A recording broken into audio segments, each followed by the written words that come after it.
வணக்கம் அன்பு நண்பர்களே, இன்றைய ஆயுத எழுத்து நிகழ்ச்சிக்கு உங்கள் அனைவரையும் அன்போடு வரவேற்கிறேன். தமிழகத்தை பொறுத்தவரை திருமண விழா என்பது, திருமண மேடை என்பது ஒரு அரசியல் மேடையாக இருப்பது இன்று நேற்று முளைத்த விஷயம் அல்ல. திராவிட கட்சிகள் முளைக்க ஆரம்பித்த காலத்திலிருந்தே திருமண மேடைகள் தான் அரசியல் களமாக, அரசியல் ஆரம்பிக்கக்கூடிய களமாக பல சந்தர்ப்பங்கள் இருந்திருக்கின்றன.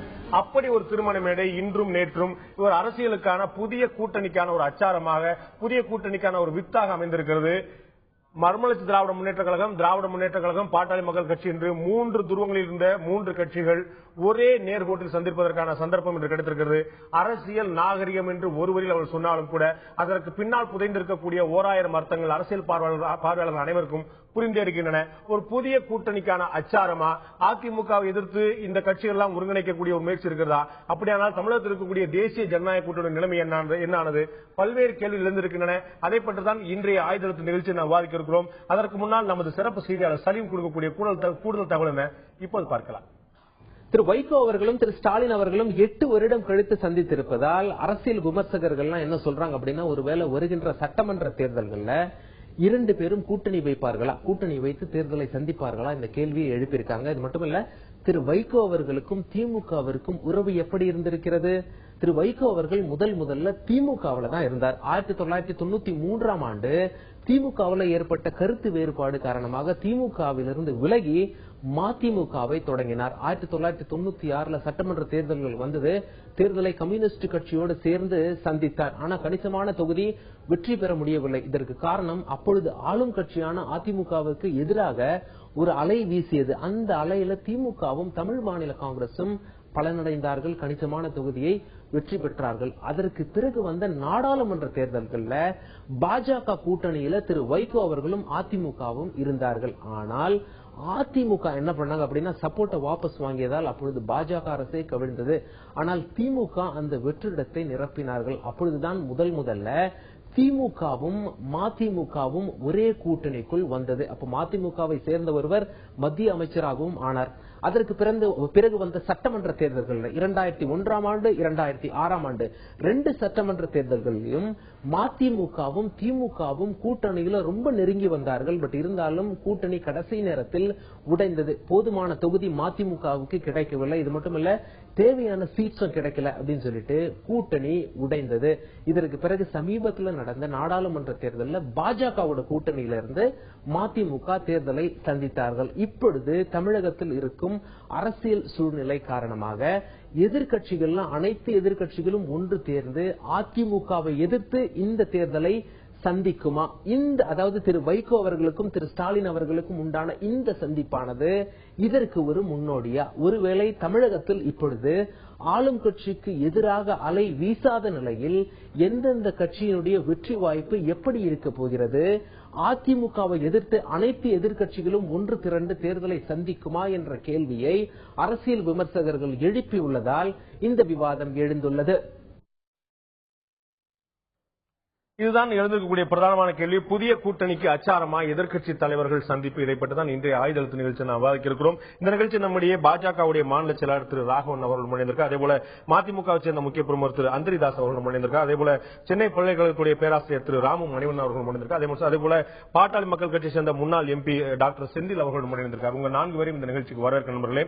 நான் முதல்ல டாக்டர் செந்தில் தந்து ஆரம்பிக்க விரும்புறேன். ஒரு திருமண கொண்டாட்டத்தை ரொம்ப சந்தோஷமா முடிச்சிருப்பீங்க. உங்களுடைய இல்லத்துக்கு ஒரு புதிய தாத்தா சேர்ந்திருப்பதாக அவரே அதிகாரப்பூர்வமாக அறிவித்திருக்கிறார். டாக்டர் ராமதாஸை மட்டுமல்ல, என்னையும் நீங்கள் அன்போடு தாத்தா என்று அழைக்க வேண்டும் என்று மணமக்களை பார்த்து கேட்டார். இந்த புதிய வரவுகள் வெளிப்பார்வைக்கு, அரசியல் பார்வைக்கு 1000 சொன்னாலும் பாட்டாளி மக்கள் கட்சியுடைய பார்வையில் என்னவாக இருக்கிறது? நீங்கள் குறிப்பிட்டது போல இன்றைக்கு பாட்டாளி மக்கள் கட்சி தொண்டர்கள் ஒவ்வொருவருக்கும் இது மகிழ்ச்சிகரமான ஒரு நாள். எப்படி என்றால், எங்கள் கண் முன்னால் குழந்தையாக பார்த்த, சிறுமியாக பார்த்த ஒருவர் குமரியாகி தனக்கு ஏற்ற துணையை தன் தாய் தந்தை விருப்பத்தோடு, தாத்தா பாட்டி விருப்பத்தோடு இணைந்து ஒரு மிக மகிழ்ச்சிகரமான விழா. தமிழ்நாட்டின்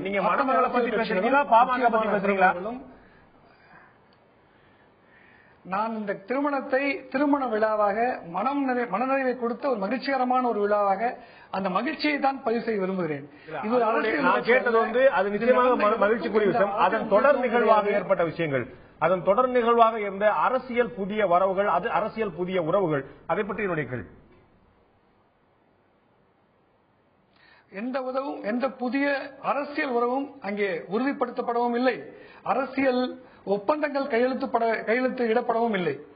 அவர் கலைஞர் சொல்வது போல என்றைக்கும் ஒரு தாத்தா தான், ஒரு மரியாதைக்குரிய பெரியவர் தான் என்பதை தான் மருத்துவர் ஐயா பதிவு செய்திருக்கிறார். அதுக்கு எங்களுக்கும் முழுமையான ஒப்புதல் உண்டு.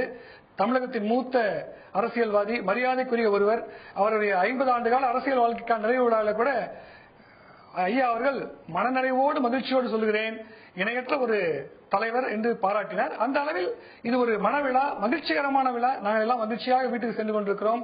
குடும்பத்தோடு எல்லா பாட்டாளி மக்கள் கட்சியும் கலந்து கொண்ட ஒரு விழா. இதனுடைய முக்கியத்துவம் என்பது முழுக்க முழுக்க திருமணத்தை பற்றியதானே தவிர அரசியலை பற்றியது அல்ல என்பதை நான் சொல்லிக்கொள்ள விரும்புகிறேன். திருமணத்தை பற்றியது மட்டும்தான் அரசியலை பற்றியது அல்ல அப்படின்னு சொல்லிட்டு தான் அரசியல் நாகரிகம் மிகுந்த தலைவர் என்றும், இவருக்கும் எங்களுக்குமான இருக்கக்கூடியது பழக்கம் அல்ல நட்பு என்றும், இதுல எனக்கும் அவருக்குமான அரசியல் ரீதியான விஷயங்கள் என்ன, நான் மனதில் பட்டதை பட்டென்று சொல்லிவிடுவேன். ஆனால் திமுக தலைவர் கருணாநிதி எப்போதுமே நளினமாக பேசுவார், நயமாக பேசுவார், இரு பொருள்படிபடி பேசுவார் என்று டாக்டர் ராமதாஸ் அவர்கள் சொன்னார். இதெல்லாம் அரசியல் சார்ந்த விஷயங்கள் இல்லையா என்று நிறைய பேச வேண்டியிருக்கு. நம்ம நிறைய பேசுவோம். நான் திரு அந்தரிதாஸ் கேட்க விரும்புறேன், இந்த திருமண விழாவில் ஒரு சர்ப்ரைஸ் விசிட் இன்னொருத்தர் யார் அப்படின்னா நிச்சயமாக மறுமலர்ச்சி திராவிட முன்னேற்ற கழகத்துடைய பொதுச் செயலாளர் திரு வைகோ சொல்லலாம்.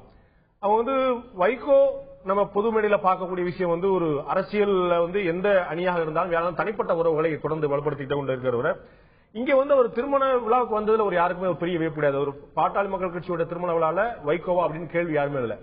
அதை தாண்டி ஒரு புதிய பார்வை எல்லாருக்கும் இருந்தது. ஏன்னா வைகோவும் ஸ்டாலினும் சந்திப்பு. இத நீங்க அரசியல் நாகரிகம் அப்படின்னு மட்டும் சொல்ல போறீங்களா, இதுக்கு பின்னாடி அரசியல் இல்லை அப்படின்னு சொல்லி சொல்ல போறீங்களா? அது இல்லாத பூனையை இருட்டிலே தேடி பார்த்து சொல்லாத கூட்டணிக்கு ஒரு தெளிவுரை எழுதுவதற்காக எங்களை நீங்கள் அழைத்திருக்கிறீர்கள் என்று நான் நினைக்கிறேன். அதற்கு வாழ்த்துறை வழங்குவதற்காக அழைத்திருக்கிறேன். அப்படியோட வைத்துக் கொள்ளலாம். அதாவது நயத்தகு அரசியல் நாகரிகம் என்பது தமிழ்நாட்டிலே கருகி போய்விடவில்லை, அருகி போய்விடவில்லை, பட்டு போய்விடவில்லை, செத்து போய்விடவில்லை என்பதற்கு உதாரணமாக அமைந்த ஒரு திருமண சந்திப்பு, அவ்வளவுதான்.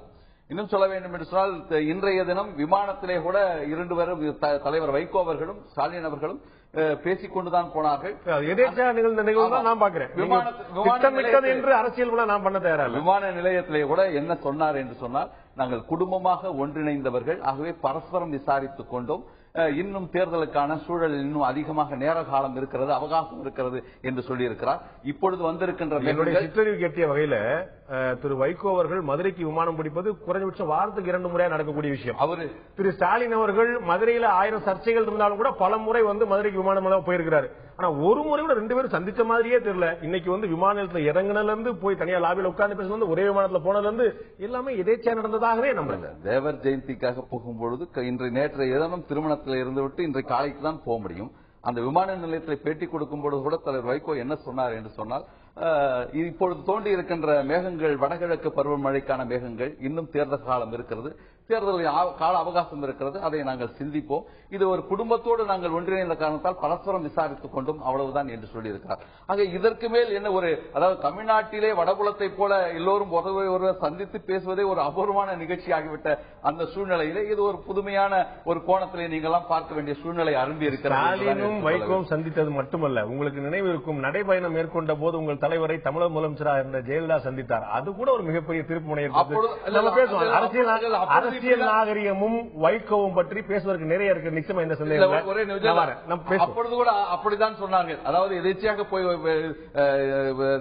மறைமலை நகரை நோக்கி போய் கொண்டிருந்த பொழுது எதேச்சையாக திரும்பினார். ஏதோ திட்டமிட்ட நாடகம் போல் நடக்கிறது என்று பல பேர் விமர்சனம் செய்தார்கள். அப்பொழுது கூட கூட்டணி வருமா என்கின்ற அந்த ஆதங்கத்தை பல பேர் சந்தேகத்தை எழுப்பினார்கள். ஆகவே ஒருவரை ஒருவர் சந்திப்பது என்பது ஒரு சாதாரணமாக நடைமுறை. அந்த நடைமுறை, அந்த நயத்தகு அரசியல் நாகரிகம் இன்றைக்கு அழியாமல் தமிழ்நாட்டிலே இருக்க வேண்டும் என்று நாங்கள் விரும்புகிறோம். நான் திரு ராகவன் கேட்க விரும்புகிறேன். அரசியல் கூட்டணி, தேசிய ஜனநாயக கூட்டணி எல்லாம் விட்டுரும், நமக்கு பேசுறதுக்கு நிறைய சந்தர்ப்பம் இருக்குது. இந்த அரசியல் நாகரிகம் பற்றி அதிகம் பேசக்கூடிய கட்சி பாஜக. தேசிய அளவில் இருக்கிறதுனால சோனியா காந்தியும் அத்வானியும் நரேந்திர மோடியும் மன்மோகன் சிங்கும் அடுத்தடுத்த சீட்ல உட்கார்றது ஒரு புதுமையான நிகழ்வா இருந்ததில்லை. ஆனா தமிழக அரசியல்ல ஒரு முக்கியமான களம் நமக்கு இருக்குன்னு மிக நம்பிக்கையோடு இருக்கக்கூடிய கட்சி உங்களுடைய கட்சி. இங்க இருக்கக்கூடிய அரசியல் உங்களுக்கு தெரியாததும் அல்ல. இத நீங்க வட மாநிலத்தில் இருந்த போல நாகரிகம் வளர்ந்துருச்சு நினைக்கிறீங்களா, இல்ல மீண்டும் ஒரு அரசியல் சதுரங்கம் நடத்தப்படுகிறது நினைக்கிறீங்களா? அதாவதுங்க, திருமணங்கள் சொர்க்கத்தில் நிச்சயிக்கப்படுகிறது என்று பழமொழி நான் கேள்விப்பட்டிருக்கிறேன். இப்ப ஊடகங்கள்லாம் சேர்ந்து அரசியல் கூட்டணிகள் திருமணங்களில் நிச்சயிக்கப்படுகிறது ஒரு புதிய மொழியை நீங்க உருவாக்குறீங்க. நாங்க உருவாக்குறீங்க. நான் முதல்ல போல நான் சொல்றேன். திருமண மேடைகள் அரசியல் மேடைகளாய் ஆகி 50 ஆண்டுகளுக்கு மேலாகிவிட்டது. அதாவது நேற்றைய திருமணத்திலேயே மரியாதைக்குரிய எங்களுடைய அமைச்சர் முன்னாள் மாநில தலைவர் பொன் ராதாகிருஷ்ணன் அவர்களும் கலந்துட்டு இருக்காங்க, ஜி.கே. வாசன் அவர்களும் கலந்துருக்காங்க. இதை பார்த்து காங்கிரஸுக்கும் பிஜேபிக்கும் கூட்டணியான்னு கேட்பீங்களா? இது எதேச்சியாக இந்த திருமணம் பல மாதங்களுக்கு முன்பாக நிச்சயிக்கப்பட்ட ஒரு திருமணம். அனைத்து தலைவர்களையும் வரவேற்கிறாங்க. இது என்ன கேட்ட பாராட்டணுங்கிறேன். அத்தனை தலைவர்களும் பல கருத்து வேறுபாடுகள் இருந்தாலும் கூட இதுல ஒன்றா இதைத்தான் தமிழக மக்கள் எதிர்பார்க்கிறார்கள். இந்த மாதிரி ஒரு நிகழ்வு இருக்கணும். ஏன்னா தமிழ்நாடு அதை கண்டு இந்த மாதிரி விஷயங்கள்லாம் பார்க்கல. அனைத்து இந்திய அண்ணா திராவிட முன்னேற்ற கழகம், திமுகவும் அதிமுக குடும்பத்துல இருந்த நம்ம பார்த்திருக்கிறோம். நம்ம இவர் ஸ்ரீவில்லிபுத்தூர் தாமரைக்கனி அவருடைய மகன் அதிமுக இருந்தார். இறந்துட்டான போக கூடாது, போகவே இல்லை அவரு. இது அரசியல் கட்சி தன்னுடைய தகப்பனுடைய மரணத்திற்கு கூட போக விடாம செய்த காட்சியை தமிழ்நாட்டில் பார்த்திருக்கிறோம். இன்னைக்கு அப்படி இல்ல, எல்லாரும் ஒன்னா வர சந்தோஷம், வரவேற்பு. இதை தவிர நான் எதுவும் பார்க்கல. ஏனென்று சொன்னால் இப்ப நான் 7:45 இந்த வெப்சைட்ல இருந்து மறுமலர்ச்சி திராவிட முன்னேற்ற கழகத்தோட வெப்சைட்ல இருந்து இதை எடுத்த நான் அவங்களுடைய வரலாறு போட்டிருக்குது. அதுல தெளிவா இருக்கிறது. கட்சியும் ஆட்சியும் பயன்படுத்தி தமது குடும்பத்துக்காக சொத்துக்களை குவிக்க தொடங்கினார். அப்புறம் ஆட்சி பறிபோனதால் கொஞ்சம் கொஞ்சமாக திமுக கழகத்தை தனது குடும்ப சொத்தாக ஆக்கினார் கருணாநிதி. தனது மகனை கட்சியின் வாரிசாக முன்னிறுத்தினார். இதெல்லாம் இப்ப கூட இருக்கு அவங்களோட. இப்ப 7 சொல்ல முடியும். நீங்க என்ன சொன்னீங்களோ அதை நான் பாருங்க, இது அபிஷியல் வெப்சைட் ஆஃப் இது. நான் எதையும் எதுவா தவறா சொல்ல. அதனால அவங்க நிலைப்பாட்டில் மாற்றம் இல்லை என்பது இதுல இருந்து தெரியுது. வெறும் ஒரு திருமணத்தில் ஏற்பட்ட சந்திப்பு. அந்த சந்திப்பை நான் வரவேற்கிறேன். அவங்க 2 பேரும் பேசினாலும் வரவேற்கிறேன். இதைத்தான் தமிழகம் இது போன்ற தலைவருடைய சந்திப்பை எதிர்பார்த்து வரவேற்கிறேன் அப்படின்னு நீங்க ஆழமா சொல்லும் போதே நீங்க எடுத்துக்காட்டிய சுட்டிக்காட்டிய விஷயம் திரு பொன் ராதாகிருஷ்ணன் எதற்காக போனாங்கிற சந்தேகத்தை எழுப்பிடுச்சு. உண்மையிலே கூட்டணி உருவாயிருமோ அப்படிங்கிற சந்தேக பார்வையில திரு மத்திய அமைச்சர் சந்தேகம் ஒரு நல்ல விஷயம், நிச்சயமா வரவேற்கிற விஷயம். இதே போல இந்த அரசியல் நாகரிகம் மற்றும் பல்வேறு விஷயங்கள் பற்றி பாஜக என்ன சொல்லியிருக்கிறது, மதிமுக என்ன சொல்லியிருக்கிறது, பாமக என்ன சொல்லியிருக்கிறது, நேற்று ஒன்றும் இன்று ஒன்றுமாக இந்த அரசியல் கட்சிகள் செயல்படி வருவாங்க. கூட்டணிக்கு அச்சாரமா எதிர்க்கட்சி தலைவருடைய சந்திப்பு என்ற தலைப்பில் இந்த நிகழ்ச்சியில் பார்த்துக் கொண்டிருக்கிறோம். திரு ராமதாசுடைய இல்ல திருமண விழாவில் நடந்த முக்கியமான தலைவர்களுடைய சந்திப்பு. நிச்சயமாக பாஜகவுடைய முன்னாள் மாநில தலைவரும் மத்திய அமைச்சருமான பொன் ராதாகிருஷ்ணன் இருந்தாலும் கூட அரசியல் பரபரப்பை ஏற்படுத்திய சந்திப்பு. திரு ஸ்டாலின், திரு வைகோ, திரு கருணாநிதி ஆகியோருடைய சந்திப்பு பாமகவுடைய இல்ல திருமண நடந்த போது நிச்சயமாக அரசியல் பரபரப்பை ஏற்படுத்தியது. இதற்கான அச்சாரமாக முன்கூட்டிய பல நிகழ்வுகள் இருந்தன. அதனுடைய நீட்சியாக இந்த சந்திப்பு நடந்ததாக பார்க்கப்படுகிறது. நிகழ்ச்சியின் இந்த பகுதியில் நம்முடைய திராவிட முன்னேற்ற கழகத்தைச் சேர்ந்த வழக்கறிஞர் திரு பிரசன்னா அவர்கள் உங்களை நிகழ்ச்சிக்கு வரவேற்கிறேன். உங்கள்கிட்ட வர்றதுக்கு முன்னாடி நான் திரு மணிவண்ணன் ராமமணிவன் கேட்க பேராசிரியர், நான் முதல்ல சொன்னது போல எல்லாருக்குமே சொன்னது போல இதை பார்க்கும் போது ஒரு அரசியல் நாகரிகம் அப்படின்னு நம்ம சொல்லிட முடியும். நிச்சயமாக யார் திருமணத்துக்கு யார் போவது, யார் திருமணத்துக்கு எந்த நேரத்தில் யார் போவது, நாம் கண்கூடாக பார்த்த விஷயம். திராவிட முன்னேற்ற கழக தலைவரும் அதிமுக பொதுச்செயலாளரும் ஒரே திருமணத்தில் பங்கேற்றிருக்கிறார்கள். அந்த நிகழ்வு நடந்திருக்கிறது. ஆனால் ஒருவர் வரவேற்புக்கு செல்வார், ஒருத்தர் திருமணத்தில் தவிர்க்க முடியாத விஷயங்கள் அப்படி நடந்திருக்கு. ஆனா ஒரே நேர்கோட்டில் இருவரும் சந்திப்பது அப்படிங்கிறது நிச்சயமாக திட்டமிடலாக இல்லாட்டாலும் கூட ஏற்பாடு செய்ததாக நாம் புரியலாம்.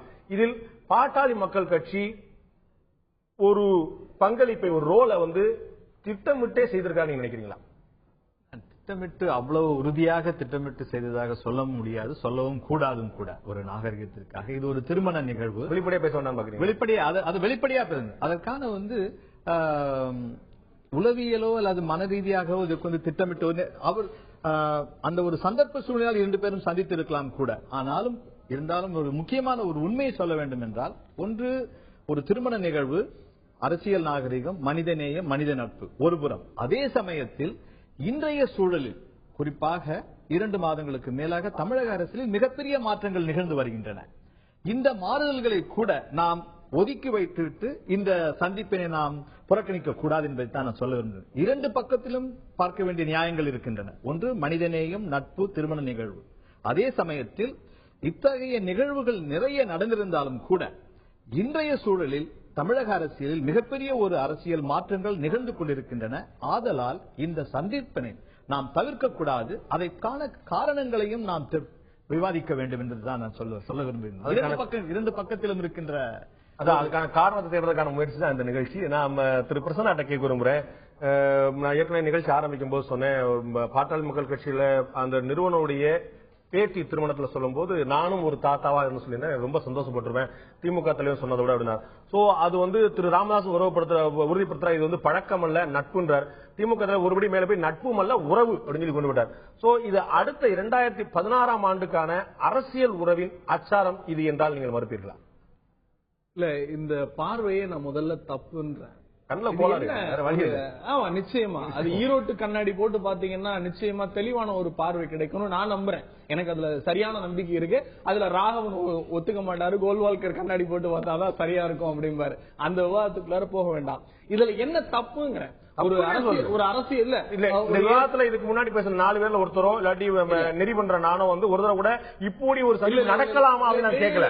அந்த யாரும் குற்றம் சாட்டவில்லை. ஒரு செய்தி நீங்க பேராசிரியர் மணிவண்ணன் அவர்கள்ட்ட வைக்கிற கேள்வி, அந்த கேள்வியின் போது இது ஏற்படுத்தப்பட்டதா, ஏன் ஏற்படுத்தப்படக்கூடாது என்கிற ஒரு கேள்வியும் வருது. ஏன் சந்திக்க கூடாது, ஏன் ஏற்படுத்தக்கூடாது, ஏன் திட்டமிட்டே சந்தித்திருந்தால் என்ன தப்பு? திருமணனுடைய கேள்வி விளக்க நான் முயற்சி பண்றேன். ஏன் சந்தித்தீர்கள் அப்படின்னு நான் கேட்கல, சந்திப்பது அவசியமா நான் கேட்கல, சந்திப்பது தவறு இல்லையான்னு கேட்கல. நான் சேர்த்தது கேட்கறது சந்திப்புக்கு பின்னாடி இருக்கக்கூடிய நிகழ்வு என்ன, முன்னாடி வரப்போற விஷயங்கள். தலைவர் கலைஞர் அவருடைய உரையில் மிக தெளிவாக சொல்லியிருக்கிறார். மணமக்கள் என்னை முன்னாள் முதல்வர் கலைஞர் என்று குறிப்பிட்டார்கள், என்னை ஒரு தாத்தாவாக அவர்கள் அழைத்திருந்தார்கள் என்று சொன்னால் மிக்க மகிழ்ச்சி அடைந்திருப்பேன். அவர்கள் ராமதாஸை தாத்தா என்று அழைத்தார்கள். இது ஒரு உறவு பந்தம். திராவிட முன்னேற்ற கழகத்தினுடைய தலைவர்கள் என்றைக்கும் இயக்கத்திற்கு அப்பாற்பட்டு ஒரு அரசியல் நெறிமுறை. ஒரே ஒரு சின்ன செய்தி உதாரணம் சொல்றேன். தலைவர் கலைஞருக்கு இன்றைக்கு ஊடகங்கள் எல்லாம் கொடி கட்டி பெரிய ஏதோ எதிரி ஜெயலலிதா அம்மையார் என்று சொல்லுகிறார்கள் அல்லவா? தலைவர் கலைஞரிடத்திலே கடந்த நாடாளுமன்ற தேர்தலில் பத்திரிகையாளர்கள் கேட்டார்கள், ஜெயலலிதா அம்மையார் பாரத பிரதமராக வந்தால் என்ன செய்வீர்கள் என்று. தலைவர் கலைஞர் நயத்தக்கமாக சொன்னார், அரசியல் நாகரிகத்தோடு பண்பாட்டோடு சொன்னார், வந்தால் வரவேற்பேன், மகிழ்ச்சியோடு வரவேற்பேன் என்று சொன்னார். அப்படிப்பட்ட சூழ்நிலைகளில் அதற்கு முந்தைய தேர்தல் முடிவு வந்த போது தமிழன் இன்னமும் வாழைமட்டையாத்தான் இருக்கிறார் சொன்னார். அது எந்த நிச்சயமா அது அந்தந்த கால கருத்தியல் சூழல்கள். நான் இங்க சொல்றது தனிநபர் தாக்குதல். நம்ம சொல்றது, நீங்க சொல்றது ஒரு தேர்தலுடைய தோல்வி, அதனுடைய நிலைப்பாட்டை பேசுகிற போது, கருத்தை பதிவு செய்கிற போது அதில் ஏற்ற இறங்கல் இருக்கலாம். தனிநபரை மதிக்கிற போது அது திராவிட முன்னேற்ற கழகம், மரியாதைக்குரிய மருத்துவர் ராமதாஸ் அல்ல, வாஜ்பாய் அவர்கள் அல்ல, வைகோ அவர்கள் அல்ல, என் பேராசிரியர் மணிவண்ணனே அவரை போய் பார்க்க வேண்டும் என்று சொன்னாலும் மரியாதையோடு தந்தை பெரியாரின் வழியில் இன்றைக்கு அளவும் அந்த அரசியல் நாகரிகத்தை கடைபிடிக்கிற ஒரே தலைவர் அவர்தான். திமுக பற்றி நம்ம சுத்த வேண்டியதுல நம்ம பாமக மதிமுகவுடைய பிரதானமா கொண்டு போக நான் விரும்புறேன். இதுல இருந்தாலும் கூட அரசியல் நாகரிகத்தை கடைபிடிக்கக்கூடிய ஒரே தலைவர் திமுக கருணாநிதி சொன்னீங்க. அந்த நாகரிகம் எப்படிப்பட்டது அப்படிங்கிறது நமது எம்ஜிஆரையும் முரசொலியும் பார்த்தா நிச்சயம் படிக்கக்கூடிய எல்லாருக்குமே தெரியும். பல விஷயங்களை நம்ம இரு கட்சிகள் சார்பாகவும் எவ்வளவு வாத பிரதிவாதம் எடுத்து வைக்கப்படுகிறது நிச்சயமா எல்லாருமே பார்க்கக்கூடிய விஷயமா இருக்கும். இருந்தாலும் எனக்கு நினைவு வரக்கூடிய விஷயம் என்ன, இதே போன்ற இன்னொரு திருமண விழாவில் திமுக தலைவர் அவர்கள் அவர் முன்னாடி ஆற்காடு வீராசாமி அவர்கள் ஒரு சீடி எடுத்து காட்டி பேசுறார். அப்ப அரசு இருந்ததாக என்னுடைய நினைவு. எஸ், திமுக ஆட்சி நடந்து கொண்டிருந்த போது இந்த சீடியில திரு காடுவெட்டி குரு அவர்கள் எவ்வளவு மோசமாக எங்களை பற்றி பேசியிருக்கிறார், கொன்றுவேன், குத்துவேன், உயிரோட போக முடியாது, வர முடியாது, அவர் மேல தடா போடா மாதிரியான கடுமையான வழக்கு எல்லாம் தொடரக்கூடிய அளவுக்கு நம்ம ஆதாரங்கள் நமக்கு இருந்து சொன்னாங்க. அப்போ பாமக பற்றியும் அந்த கட்சியுடைய தலைவர் பற்றியும் அதற்கு திரு ராமதாஸ் தான் தூண்டலாக இருந்தார் என்று சொன்ன விஷயம் பற்றியும் 1000 விஷயங்கள் இதே போன்ற இன்னொரு திருமண மேடையில் தான் பேசப்பட்டார். நிச்சயமாக தலைவர் கலைஞர் அதற்கும் அவருடைய இன்றைய பேச்சிலேயே விளக்கம் கொடுத்திருக்கிறார். கருத்து மோதல்கள் வரும், தனிப்பட்ட நபர்களின் தாக்குதல் வரும், ஆனால் எங்களின் உறவு அரசியல் கடந்து நெருக்கமான உறவு என்பதை பதிவு செய்திருக்கிறார். ஒருவர் அத்துமீறி பேசுகிற போது இன்னும் ராமதாஸ் அவர்கள் அதற்கு பதில் சொல்லியிருக்கிறார். நீங்கள் கேட்ட கேள்விக்கு ராமதாஸ் அவர்களே பதில் சொல்லியிருக்கிறார். நான் கோபப்பட்டால் பட்டதை பட்டென்று சொல்லிவிடுவேன், ஆனால் தலைவர் கலைஞர் நயத்தக்க நாகரிகத்தோடு அடுக்குமொழியிலே அதை அவரை உணர்த்துவது போல வேறு யாராலும் உணர்த்த முடியாது என்று சொல்லியிருக்கிறார். அவருடைய திறமை, அந்த திறமை இன்னைக்கு வேற எந்த அரசியல் தலைவருக்கும் இல்ல.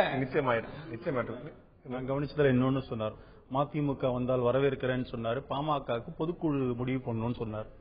இல்ல, இதெல்லாம் வார்த்தைக்கு அர்த்தம் கண்டுபிடிக்கிறது ஒரே ஒரு விஷயம். அப்படின்னா நீங்க வார்த்தையை வச்சுதான் வாழக்கூடிய கட்சிகள் திராவிட கட்சி இல்ல ஒரே எல்லா கட்சியுமே இந்த மாதிரி இல்ல அந்த திராவிட கட்சிகள் அப்புறம் எல்லா கட்சிகள் அப்படிங்கிற திராவிட கட்சிகள் மீதான தாக்குதலை நான் அனுமதிக்கவே மாட்டேன். திராவிட கட்சிகள் நான் இல்ல, இது தாக்குதல் வார்த்தைகளால் வாழ்ந்தது என்று சொல்வதை விட வார்த்தைக்கும் வாழ்க்கைக்கும் இடைவெளி இல்லாமல் இருந்த திராவிட தலைவர்கள் இன்றைக்கும் இருக்கிறார். அதுக்கு இன்னொரு வார்த்தை மூலமா நீங்க அருமையான விளக்கம் கொடுத்தீங்க. இல்ல நானும் சொல்ல பாருங்க, நான் பேசுற விஷயங்கள் எதுவுமே விமர்சனமான விஷயங்கள் நீங்களுடைய விமர்சனமா எடுத்துக்க நான் சொல்றேன். முதலே சொன்ன திருமண மேடையில் அரசியல் பேசுறீங்களா, ஏன் பேசுறீங்கன்னு கேட்கிறேன். திருமண மேடையில் அரசியல் வளர்ந்தது, நான் இல்லன்னு சொல்லல, அதான் சொல்றேன். இப்ப நான் பதிவா தான் சொல்றேன். உங்களுக்கு அது குற்றச்சாட்டு போல உறுத்துது. எனக்கு அது குற்றச்சாட்டு போல, நான் ஏன் ஏற்படக்கூடாதுன்னு தான் கேட்டேன். திட்டமிட்டே நடத்தப்படலாம், அது ஏன் நடக்கக்கூடாது என்னுடைய உங்களுடைய அரசியல். உங்க கேள்விக்கு பதில் சொல்லிடுறேன். வைகோ அவர்களை பற்றி பேசுகிற போது பத்திரிகையாளர் என்ன கேட்கிறார்களோ அந்த கேள்விக்கு அவர் பதிலளித்தார். பிறகு நீங்கள் பாமக வந்தால் என்ன செய்வீர்கள் என்பது மகிழ்ச்சியாக பொதுக்குழுவை கூட்டி முடிவு செய்வோம். அந்த இடத்தில் அவர் பதில் சொல்லி இருப்பது ஒரு நல்ல நயத்தக்க அரசியல் தலைவராக, எங்கள் இயக்கத்தின் தலைவராக எங்கள் எந்த முடிவெடுத்தாலும் முதல் கேள்விக்கு பதில் சொன்னபோது முதல் கட்சிக்கு வந்து கேள்வி கேட்கும்போது அவர் வந்தால் மகிழ்ச்சின்னு சொல்றார். இரண்டாவது கேள்விக்கு பாமகவும் கூட வந்தால் வரவேற்கலாம் சொன்னார். வந்தால் பொதுக்குழு செயற்குழு கூடி முடிவெடுப்பது சொன்னார். ஏன் இல்ல பொதுக்குழு செயற்குழு எல்லாம் சொல்லல, ஒரு பேச்சுடைய தொடர்ச்சி. அவர் சொல்லுகிறார் பொதுக்குழுவை கூட்டி நாங்கள் மகிழ்ச்சியோடு வரவேற்போம் என்று சொல்லுகிறார். இதுல என்ன தப்புன்னு கேட்கிறேன். ஒரு இயக்கத்தின் தலைவர் பொதுக்குழுவை பாஜக கேட்பது சந்தேகம் தானே. மதிமுக சொல்லும் போது நீங்க வரவேற்கிறீங்க, பாமக பொதுக்குழு போய் எந்த இயக்கம் வந்தாலும் அது கம்யூனிஸ்டுகளாக இருந்தாலும் சரி, மதிமுக இருந்தாலும் சரி, அது மற்ற எந்த இயக்கங்கள் கூட்டணிக்கு வருவதாக இருந்தாலும் தலைவர் கலைஞர் தலைமையிலான பொதுக்குழுவை கூட்டி அவர்களுடைய ஓட்டெடுப்பின் அடிப்படையில் தான் செயல்படும். அதை நான் ஒண்ணு இல்ல, நீங்க என்கிட்ட வில்லிங்கா ஒரு கூட்டணி வைக்கிறேங்கிறீங்க, நான் உன்னை வேண்டாம் சொல்ல முடியுங்களா சொல்லுங்க. அந்த அடிப்படையில் கருத்துக்களை பதிவு செய்வீங்க, அதை நாங்க பொதுக்குழுல பதிவு செய்வோம், அது எங்களுடைய உரிமை. இந்த டிஸ்கஷனை நீங்க இப்படி போடுறீங்க. இப்பதான் மகாராஷ்டிரா சட்டமன்ற தேர்தல் நடந்து முடிந்தது. தமிழ்ச்செல்வன் பாரதிய ஜனதா கட்சியுடைய தமிழ் வேட்பாளர் மும்பைல ஒரு சட்டமன்ற தொகுதியில போட்டியிட்டார். எங்களுடைய தேசிய ஜனநாயக கூட்டணியில் இருக்கிற திரு வைகோ அவர்கள் பிரச்சாரத்துக்கே வந்தார். இப்ப கொஞ்ச சில 2-3 வாரங்களுக்கு முன்னாடி நடந்த தேர்தல். அதனால நீங்க உங்களுடைய தலைப்பிலே கூட தேசிய ஜனநாயக கட்சி உடைகிறதா பிளகிறதா பேசுறீங்க. இப்ப வந்துட்டு போனார். அதனால இது மாதிரி வாதங்கள் உங்களுக்கு வேண்டாதுவா இருக்கலாமே தவிர தேசிய ஜனநாயக கூட்டணி தெளிவாகத்தான் இருக்கு. இன்னைக்கு காலையில திரு வைகோ வந்து அறிக்கை கொடுத்திருக்கிறார். இலங்கை பிரச்சனையில மத்திய அரசு காங்கிரஸை விட அதிகமான துரோகத்தை செய்து கொண்டிருக்கிறது. ராணுவ ஒப்பந்தம் போட்டது யாரும் செய்யாது, பாரத ரத்னா விருது கேட்டது யாரும் செய்யாது, அல்லது இலங்கை கடற்படை தளபதிக்கு கொண்டு வந்து நீங்க வந்து சன்மானம் செய்து மிகப்பெரிய மரியாதை செய்து வேற யாரும் காங்கிரஸ் கூட செய்ய துணியாத விஷயத்தை உங்கள் கூட்டணியில் உங்கள் வேட்பாளருக்காக பிரச்சாரம் செய்த உங்களுடைய அருமை தொடர் வைகோ செய்தார். இன்னைக்கு நீங்க பாக்குறீங்க, இதுக்கு முன்னாடி வைகோ சொல்லியிருக்காரு அது மாதிரி. இது இன்னைக்கு சொன்னது இல்ல, அவர் அப்படித்தான் சொல்லிட்டே இருப்பாரு. நாங்க வேலையை பார்த்துட்டே இருப்போம். நல்ல கூட்டணியில நாங்க தெளிவா சொன்னோம். அதாவது இலங்கை பிரச்சனையில மறுமலர்ச்சி திராவிட முன்னேற்ற கழகத்தோட நிலைப்பாடு என்னன்னு எங்களுக்கு தெரியும், எங்களுடைய நிலைப்பாடு என்னன்னு அவங்களுக்கு தெரியும். அதனால தெளிவாகத்தான் இருக்கிறோம். முழுக்க முழுக்க ஒரு சந்தர்ப்ப கூட்டம் ஓட்டுக்காக செய்யப்பட்ட. நீங்க ஒண்ணு சொல்லுங்க, 35 ஆண்டு காலமாக இந்திய அரசியலிலே கொள்கை ரீதியான கூட்டணின்னு சொல்ல முடியுமா? ஏதாவது சொல்ல முடியுமா? இல்ல. அதனால சந்தர்ப்பவாத கூட்டணி தான். நீங்க சந்தர்ப்பவாத கூட்டணி அதுதான் இல்லங்கிறேன் நான். இப்போ குறைந்தபட்ச செயல் நீங்க ஒழுக்கமான்னு கேட்டா யாருமே ஒழுக்கம். அப்ப என்ன சொல்றீங்க? இங்க பாருங்க, ஆமா நான் ஒழுக்கம் நீங்க சொல்லலாம். நான் சொல்றேன், காங்கிரஸ் கட்சி இல்லாத ஒரு பாரதம், காங்கிரஸ் கட்சி கடந்த 10 ஆண்டுகளில் செய்த தவறுகளை தண்டிக்கப்பட வேண்டும் என்பதற்காக குறைந்தபட்சம் நாங்க எல்லாரும் ஒன்னா சேர்ந்தோம். இன்றைக்கு நீங்கள் சொல்லுகின்ற அளவில் ஒரு திருமணத்தை வைத்துக் கொண்டு ஒரு கூட்டணியை உடைக்கிற எதுவுமே நடக்கலங்கிற அதற்கு உதாரணம் 2 வாரத்துக்கு முன்னாடி நிறைய விஷயங்கள் இருக்கு. வைகோ பத்தி இந்த விமர்சனம் சொல்றீங்க, ராமதாஸ் பத்தி இதே வார்த்தை உங்களால் சொல்ல முடியுமா? நீங்க ராமதாஸ் கூட்டணி பற்றி கேட்டப்போ ரொம்ப தெளிவாக போட்டுக்கிறோம் சொன்னாரு. ஆமா, அவங்கள போய் கேளுங்கன்னாரு. ஆமா, பிஜேபி என்டிஏக்கு பிஜேபி தான் தலைமை, அதெல்லாம் சொல்லிருப்பாரு, அவ்வளவுதானே தவிர அதுல இன்றைக்கு ஒன்னு சொல்றேன். என்டிஏ மீட்டிங் நடந்தது போன ஞாயிற்றுக்கிழமை டெல்லியில. என்டிஏ பாராளுமன்ற உறுப்பினர்கள் கூட்டம் நடந்தது. அதுல திரு அன்புமணி ராமதாஸ் அவர்களுக்கு அழைப்பு போச்சு. திருமணத்தின் காரணமாக அவரால் வர முடியல. என்ஆர் காங்கிரஸ் அந்த பாராளுமன்ற அன்புமணி ஏன் கலந்துக்கலன்னு கேட்பாங்கன்னு எதிர்பார்த்து நீங்க முன்னாடியே எங்களுக்கு முதல்ல தெரியும், எங்களுக்கு முதல்ல சொல்லிட்டாங்க. என்ஆர் காங்கிரஸ் பாராளுமன்ற உறுப்பினர் வந்தாரு. இங்க அதாவது சொல்றேன், என்டிஏ அத்தனை பாராளுமன்ற உறுப்பினருக்கும் அழைப்பு போச்சு. அதனால நீங்கள் அனுமானிக்கின்ற விஷயங்களுக்காக எங்க கிட்ட கூட்டணி வலுவா இருக்கு. ஒரு படம் ஆலிஸ்வெல் அப்படின்னு நீங்க சொல்லிட்டு இருந்தா சந்தோஷம் தான். எனக்கு நண்பர்கள் சந்தோஷமா இருக்கும். நீங்க சொன்னீங்கன்னா நான் அப்டேட் பண்ணல. நமக்கு லாபம் நட்டமோ எனக்கு கிடையாது. ஆதாரமோ சேதாரமோ இருக்கிறதா இல்லையா என்பது கூட்டணி ஆதாரமோ சேதாரமோ அது பாஜகவுக்கு தான். அது எனக்கு தெரியும். அது வந்து நமக்கு அதுல ஒன்றும் லாபம் கிடையாது. ஆதாரம் இல்லாமல் நகை செய்ய முடியாது, சிலரையும் இழுக்காமல் பகை வெல்ல முடியாது என்று சொல்வார்கள். அதாவது இங்க எங்க கூட்டணியை பொறுத்தவரை சொல்லுங்க, சேதாரம் இல்லாமல் நகை செய்ய முடியாது. அடுத்து சிலரேனும் இழக்காமல் பகை வெல்ல முடியாது. இப்ப நம்ம யாரை இழக்க போறது இல்ல, யாரை இழப்போம் இல்ல, யாரை இழக்கவோன்றது இன்னும் காலமேகங்கள் இருக்கிறது. யாரையோ இழக்க போற முடிவு பண்ணிட்டீங்க. அதாவது பிஜேபி இந்தியாவிலே எப்படி மாறுபட்ட மொழி, வேறுபட்ட இனம், முரண்பட்ட பண்பாடுகள், சமரசத்தை உண்டாக்காத சமயங்கள் என்று இருந்தாலும் கூட யுனைட்டிங் இன் டைவர்சிட்டி, வேற்றுமையில் ஒற்றுமை என்று இருக்கிறோமோ அந்த வகையில் இன்றைக்கும் நாங்கள் பிஜேபி கூட்டணியில் தான் இருக்கிறோம். 18 அறிக்கைகளை வைகோ அவர்கள் கொடுத்திருக்கிறார்கள். அது இன ரீதியான எழுச்சி போராட்டத்திற்கான அந்த அறிக்கைகளை கொடுத்திருக்கிறார்கள். மன்னிக்க முடியாத துரோகம் என்கின்ற அந்த செய்திகள் எல்லாம் ஆரம்ப காலம் தொட்டு நாங்கள் சொல்லி இருக்கிறோம். ஆனால் தமிழிசை மரியாதைக்குரிய தமிழிசை அவர்கள் யார் செய்த துரோகம், இன்றைக்கு இருக்கிற இந்திய சர்க்காரும் துரோகம் செய்கிறது என்று நாங்கள் தெளிவாக சொல்லுவோம். இலங்கை இன பிரச்சனை இல்ல, யார் செய்த துரோகம் அது? காங்கிரஸ் என்ன துரோகம் செய்ததோ அதற்கு சலிப்பு இல்லாமல் இன்றைக்கு இருக்கின்ற மோடி சர்க்காரும் துரோகம் செய்து கொண்டிருக்கிறது என்று நாங்கள் சொல்லியிருக்கோம். இன்னொரு கட்சியை நீங்கள் விட்டுவிட்டீர்கள் அல்லது மறந்து விட்டீர்கள். திருமண உற்சாகத்தில் நீங்க மறந்திருப்பீங்க. அடிக்கடி சொல்லிட்டு இருந்த ஒரு கட்சி ஒன்று உண்டு. இனத்துக்கு கடுமையான துரோகம் செய்து வரலாறு மன்னிக்காது, சமூகம் மன்னிக்காது என்று சொல்லிக் கொண்டே இருந்த ஒரு கட்சி உண்டு. அந்த கட்சி நீங்கள் மறந்திருப்பீங்க. ஞாபகப்படுத்துறக்கா போடுறேன். இன துரோகம் பற்றி மறுமலர்ச்சி திராவிட முன்னேற்ற கழக பொதுச்செயலாளர் திரு வைகோ இதுவரை சொன்னது என்ன, கூட்டணிக்கான அச்சாரமா இல்லையாங்கிறது அது காட்டும். இப்போ வைகோ என்ன சொன்னார், இப்ப பார்க்கலாம். யாரோடு கூட்டு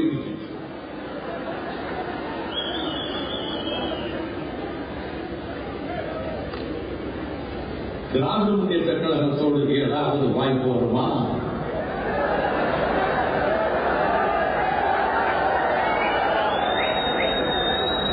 இந்த சிந்தனை கூட கன்னியாகுமரி கடற்கரை ஓரத்திலே இருந்து வடவேகன மலையடிவாரை வரையில் இருக்கக்கூடிய எந்த தொண்டனுக்கும் இந்த இயக்கத்தை கடல் கடந்த நாடுகளில் நேசிக்கக்கூடிய எந்த சகோதரனுடைய உள்ளத்திலும் கூட இந்த எண்ணம் கூட அனுப்பார். ஆனால் எங்களை பொறுத்தவரை அண்ணாவின் கொள்கைகளை காவு கொடுத்து இனத்தை காவு கொடுத்த கலைஞர் தலைமை தாங்கக்கூடிய அந்த இடத்தில் விண்ணுக்கும் மண்ணுக்குமாக நின்று கேட்பார்களே முத்துக்குமார்,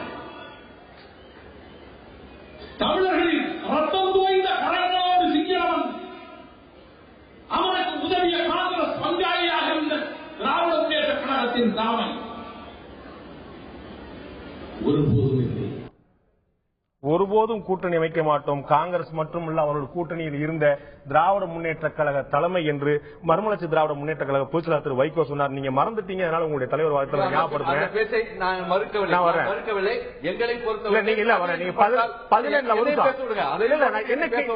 உங்களதான் பேச போறேன். என்ன கேள்வி உங்களுக்கு சொல்லணும், கேள்வி தெரிஞ்சாதான் பதில் வர முடியும். அதனால என்ன 18 அறிக்கைகள் பாஜகவுக்கு எதிராக கொடுத்திருக்கிறார். என்ன இன துரோகத்தை நாங்கள் ஒருபோதும் மறக்க மாட்டோம் சொல்லி சொன்னீங்க. அப்ப சொல்லும் என்ன சொன்னீங்க, காங்கிரஸ் செய்த அதே தவறை பாஜக செய்யணும்னு சொன்னீங்க. அதனாலதான் நடுவுல ஒரு பேர் மறந்துட்டீங்க. உங்களுடைய தலைவர் சொல்றான்னு சொன்னேன். நடுவுல இருக்கக்கூடிய பேர் இன்னமும் உங்களுக்கு உடன்பாடாதானா? தலைவருடைய பேச்சை நான் மறுக்கவில்லை, எப்போ எந்த கட்டத்திலும் மறுக்க மாட்டேன். எங்களை இன துரோகம் செய்தது திமுக என்று நீங்கள் இன்னமும் சொல்கிறீர்களா? அந்த காலகட்டத்தில் அவர்கள் மத்திய அரசில் இருந்திருந்தார்கள். காங்கிரஸை விமர்சித்தோம், திமுக விமர்சித்தோம். இன துரோகம் திமுக செய்தது என்பது நீங்கள் இன்னமும் உடன்பாடு இருக்கிறீர்களா? இல்ல, அதாவது மத்திய அரசிலே காங்கிரஸோடு இருந்த காரணத்தால் அதை நாங்கள் விமர்சித்தோம். நாங்கள் மாறுபட்டு சொல்லவே இல்லையா? காங்கிரஸோடு கூட்டணி விலகிவிட்டால் இன துரோகம் இருக்காது. எது அப்படி இன்றைக்கு அதாவது எல்லாவற்றையுமே இஷ்யூ பேஸ் ஒரே ஒரு முறை நீங்க சொல்லுங்க. மதிமுக நான் இப்ப கேட்க ஒரு முறை, ஒரு ஆசைப்பட்டு கேட்க ஒரே ஒரு முறை நீங்க சொல்லுங்க, இன துரோகம் செய்த திமுக தான், எங்களுடைய பழைய நிலைப்பாட்டில் எந்த வேறுபாடும் இல்லை என்று இப்போ சொல்ல முடியுமா உங்களால்? நிச்சயமாக அந்த காலகட்டத்திலே கலைஞர் அவர்கள் இனத்தை காப்பாற்றுகின்ற முயற்சியிலிருந்து தவறிவிட்டார்கள் என்பதை இன்றைக்கும் எழுதி வைக்கப்பட்டிருக்கின்ற ஒன்றாக மாற்றுவோம். 2016 சட்டமன்ற தேர்தல் அது ஒரு கோஷமாக இருக்குமா? அப்படி சொல்ல முடியாது. அதாவது அந்தந்த கால சூழ்நிலையில் என்ன பிரச்சனைகள் வருவதோ அதை வைத்துக் கொண்டுதான் அரசியல் நடந்து கொண்டிருக்கிறது. அன்றைக்கு பேசியதை இலங்கை பிரச்சனை என்பது உங்களுக்கு ஒரு சீசனல் பிரச்சனையா? அந்தந்த காலத்துல என்னென்ன பிரச்சனை வரும் அதை பற்றி சொன்னா 2016 வந்து இலங்கை பிரச்சனை இருக்காது. சீசனல் பிரச்சனையா இருந்தா நாங்க பிஜேபி கூட ஒத்துல போயிருக்கோம். பிஜேபி கூட ஒத்து போனோமா? விமர்சனம் செய்து கொண்டுதானே இருக்கிறோம். பிஜேபி ஒத்து போல, காங்கிரஸ் கூட ஒத்து போல. திமுக பற்றி கேட்கும்போது ஒரு தயக்கம் தெரிகிறது திரு அந்தரி. தயக்கம் எல்லாம் கிடையாது. அது வேறு இது வேறு அரசியல் சூழ்நிலையில் இருந்தது. அந்தந்த சந்தர்ப்ப சூழ்நிலை கேட்டால் எங்களை பொறுத்தவரை சரி என்று பட்டால் சார்ந்து நிற்போம், தவறு என்று சொன்னால் தட்டி கேட்போம். எங்களை பொறுத்தவரை இஷ்யூ பேஸ்ட் பாலிடிக்ஸ். அன்றைக்கு தவறு என்று சொன்னோம் என்று சொன்னால் இன்றைக்கும் தவறு என்றுதான் சொல்லிக் கொண்டிருக்கிறோம். அதாவது அரசியலிலே நேற்றைக்கு நீ என்ன செய்தால் இன்றைக்கு என்ன செய்தால் பார்த்துக் கொண்டிருந்தால் யாரோடும் யாரும் கூட்டணியே சேர முடியாது. 65ஆம் ஆண்டு மரியாதைக்குரிய காகிதம் இல்லத்தவரிடத்திலே ஜே.எம். சாலி என்கின்ற அந்த கட்டுரையாளர் கேட்கும்போது சொல்கிறார், நீங்கள் யாரிடத்திலே கூட்டணி வைப்பீர்கள் என்று சொன்னால் யாருடன் கூட்டணி வைப்போம், காமன் மினிமம் புரோகிராம் அடிப்படையிலே ஜனசங்கத்து கூட நாங்கள் கூட்டணி வைப்போம் என்று சொல்லியிருக்கிறார். ஆக கொள்கைகளை வைத்துக் கொண்டு அந்த முரண்பாடுகளை வைத்துக் கொண்டு கூட்டணி வைக்கக்கூடாது என்று சொன்னால் இந்தியாவிலே எந்த கூட்டணியும் இருக்க முடியாது, இருக்க வாய்ப்பே இல்லை. இவ்வளவும் சொல்லிவிட்டு நம்ம கொள்கை பேசக்கூடிய மதிமுக அப்படின்னு மற்ற கட்சிகள் எல்லா கொள்கையும் ஒன்னா இருக்க முடியாது. எங்களுக்கு இந்த கொள்கை இலங்கை பிரச்சனை நாங்கள் என்றைக்காக வலியுறுத்துகிறோம் என்று நீங்கள் சொல்ல முடியுமா?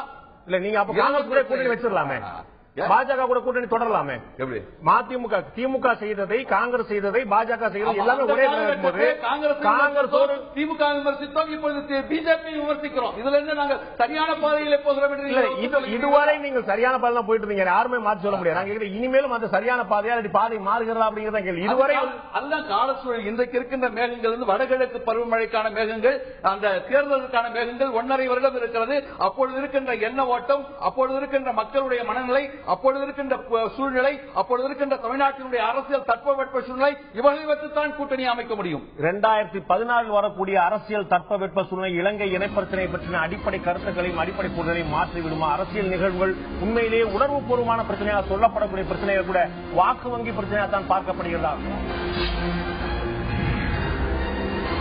புதிய கூட்டணிக்கு அச்சாரமாக எதிர்க்கட்சி தலைவர்கள் சந்திப்பு பாமகவுடைய நிறுவனர் டாக்டர் ராமதாசுடைய இல்ல திருமணம் நடந்த முக்கியமான சந்திப்பு.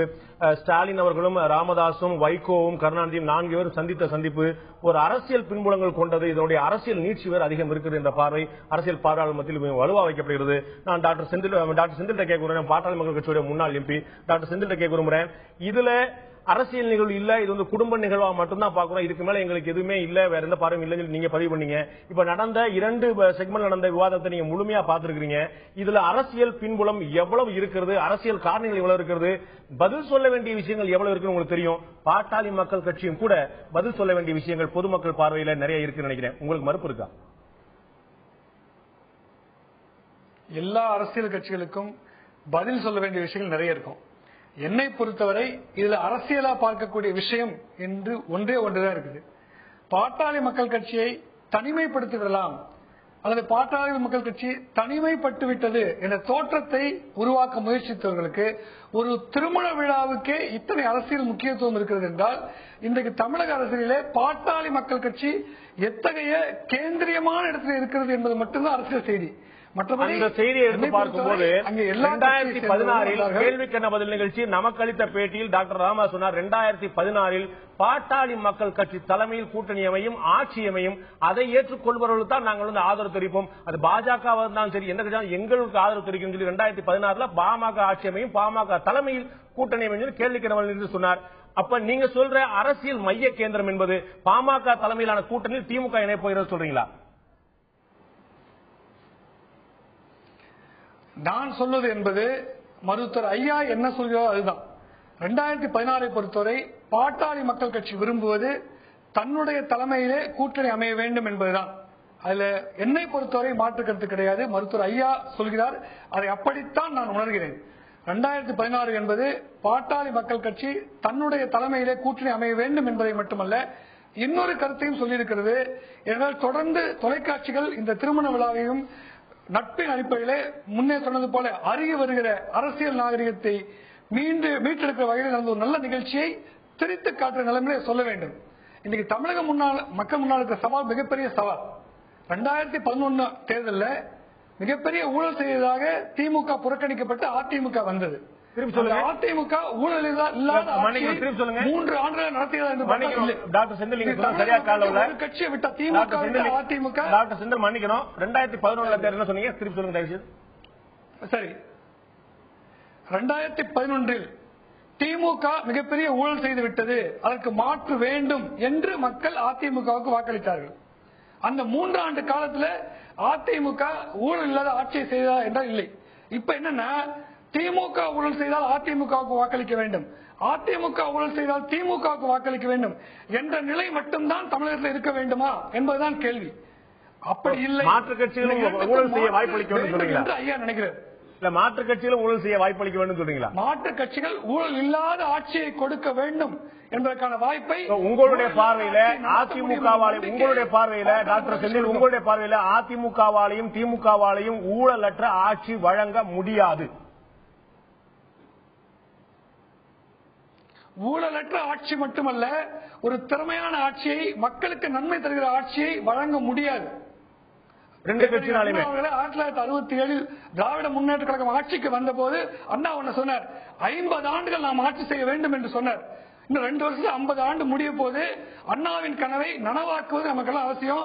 50 ஆண்டு காலத்தோடு திமுக அந்த திராவிட முன்னேற்ற கழகத்தின் தொடர்ச்சியாக அவர் அண்ணாவின் பேரில் வந்த கட்சிக்கும் திமுக கட்சிக்கும் மாற்றை கண்டுபிடிக்க வேணும். அது அண்ணாவுடைய விருப்பம் என்பதை நாம் புரிந்து கொள்ள வேண்டும். திரு பிரசன்னா, உங்களுடைய உறவை வந்து நட்பு பழக்கம் உறவு அப்படிங்கிற கட்சி வந்து சொல்லுது, திமுகவாலையும் அதிமுகவாலையும் வந்து ஊழலற்ற அரசியல் வழங்கவே முடியாது, ஆட்சி வழங்கவே முடியாது, அண்ணாவுடைய கனவை நிறைவேற்றுவதற்காகவாது திமுக இல்லாத ஆட்சியை கொண்டு வரணும்னு சொல்றாரு. ரெண்டு பார்வை இதுல. போகிற போக்குல திமுக ஊழல் செய்தது என்று சொல்லுவதை நான் ஏற்றுக்கொள்ள முடியாது, நான் கண்டிக்கிறேன். திராவிட முன்னேற்ற கழக ஆட்சியில் ஊழல் என்று சொல்லி ஏதாவது ஒன்று நிரூபிக்கப்பட்டிருக்கிறதா அல்லது நாங்கள் தண்டனை பெற்றிருக்கிறோமா என்பதை மக்கள் பார்த்து சிந்திக்க வேண்டும். ஒன்று. இரண்டாவது, அவர் சொல்லி இருக்கிற கருத்து அவருடைய கருத்து. இரண்டாவது, நம்ம இப்ப இது தேர்தலுக்கான கூட்டணிக்கான பேச்சுவார்த்தை நடந்து கொண்டு இல்லை.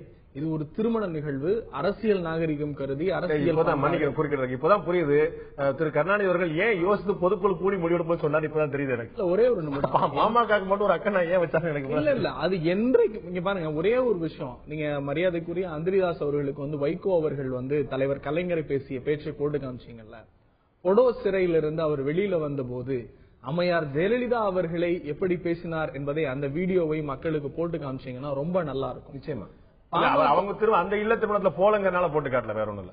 இல்ல திருமணத்துல இல்ல, நிறைய முறை போயஸ் கார்டன் போயிருக்காங்க. இங்க இருக்கிற சூழ்நிலை, நீங்கள் அரசியல் கடந்து மக்களுக்கு ஒரு செய்தியை சொல்ல வேண்டிய கட்டாயத்தில் நாம் இங்க உட்கார்ந்து இருக்கிறோம்.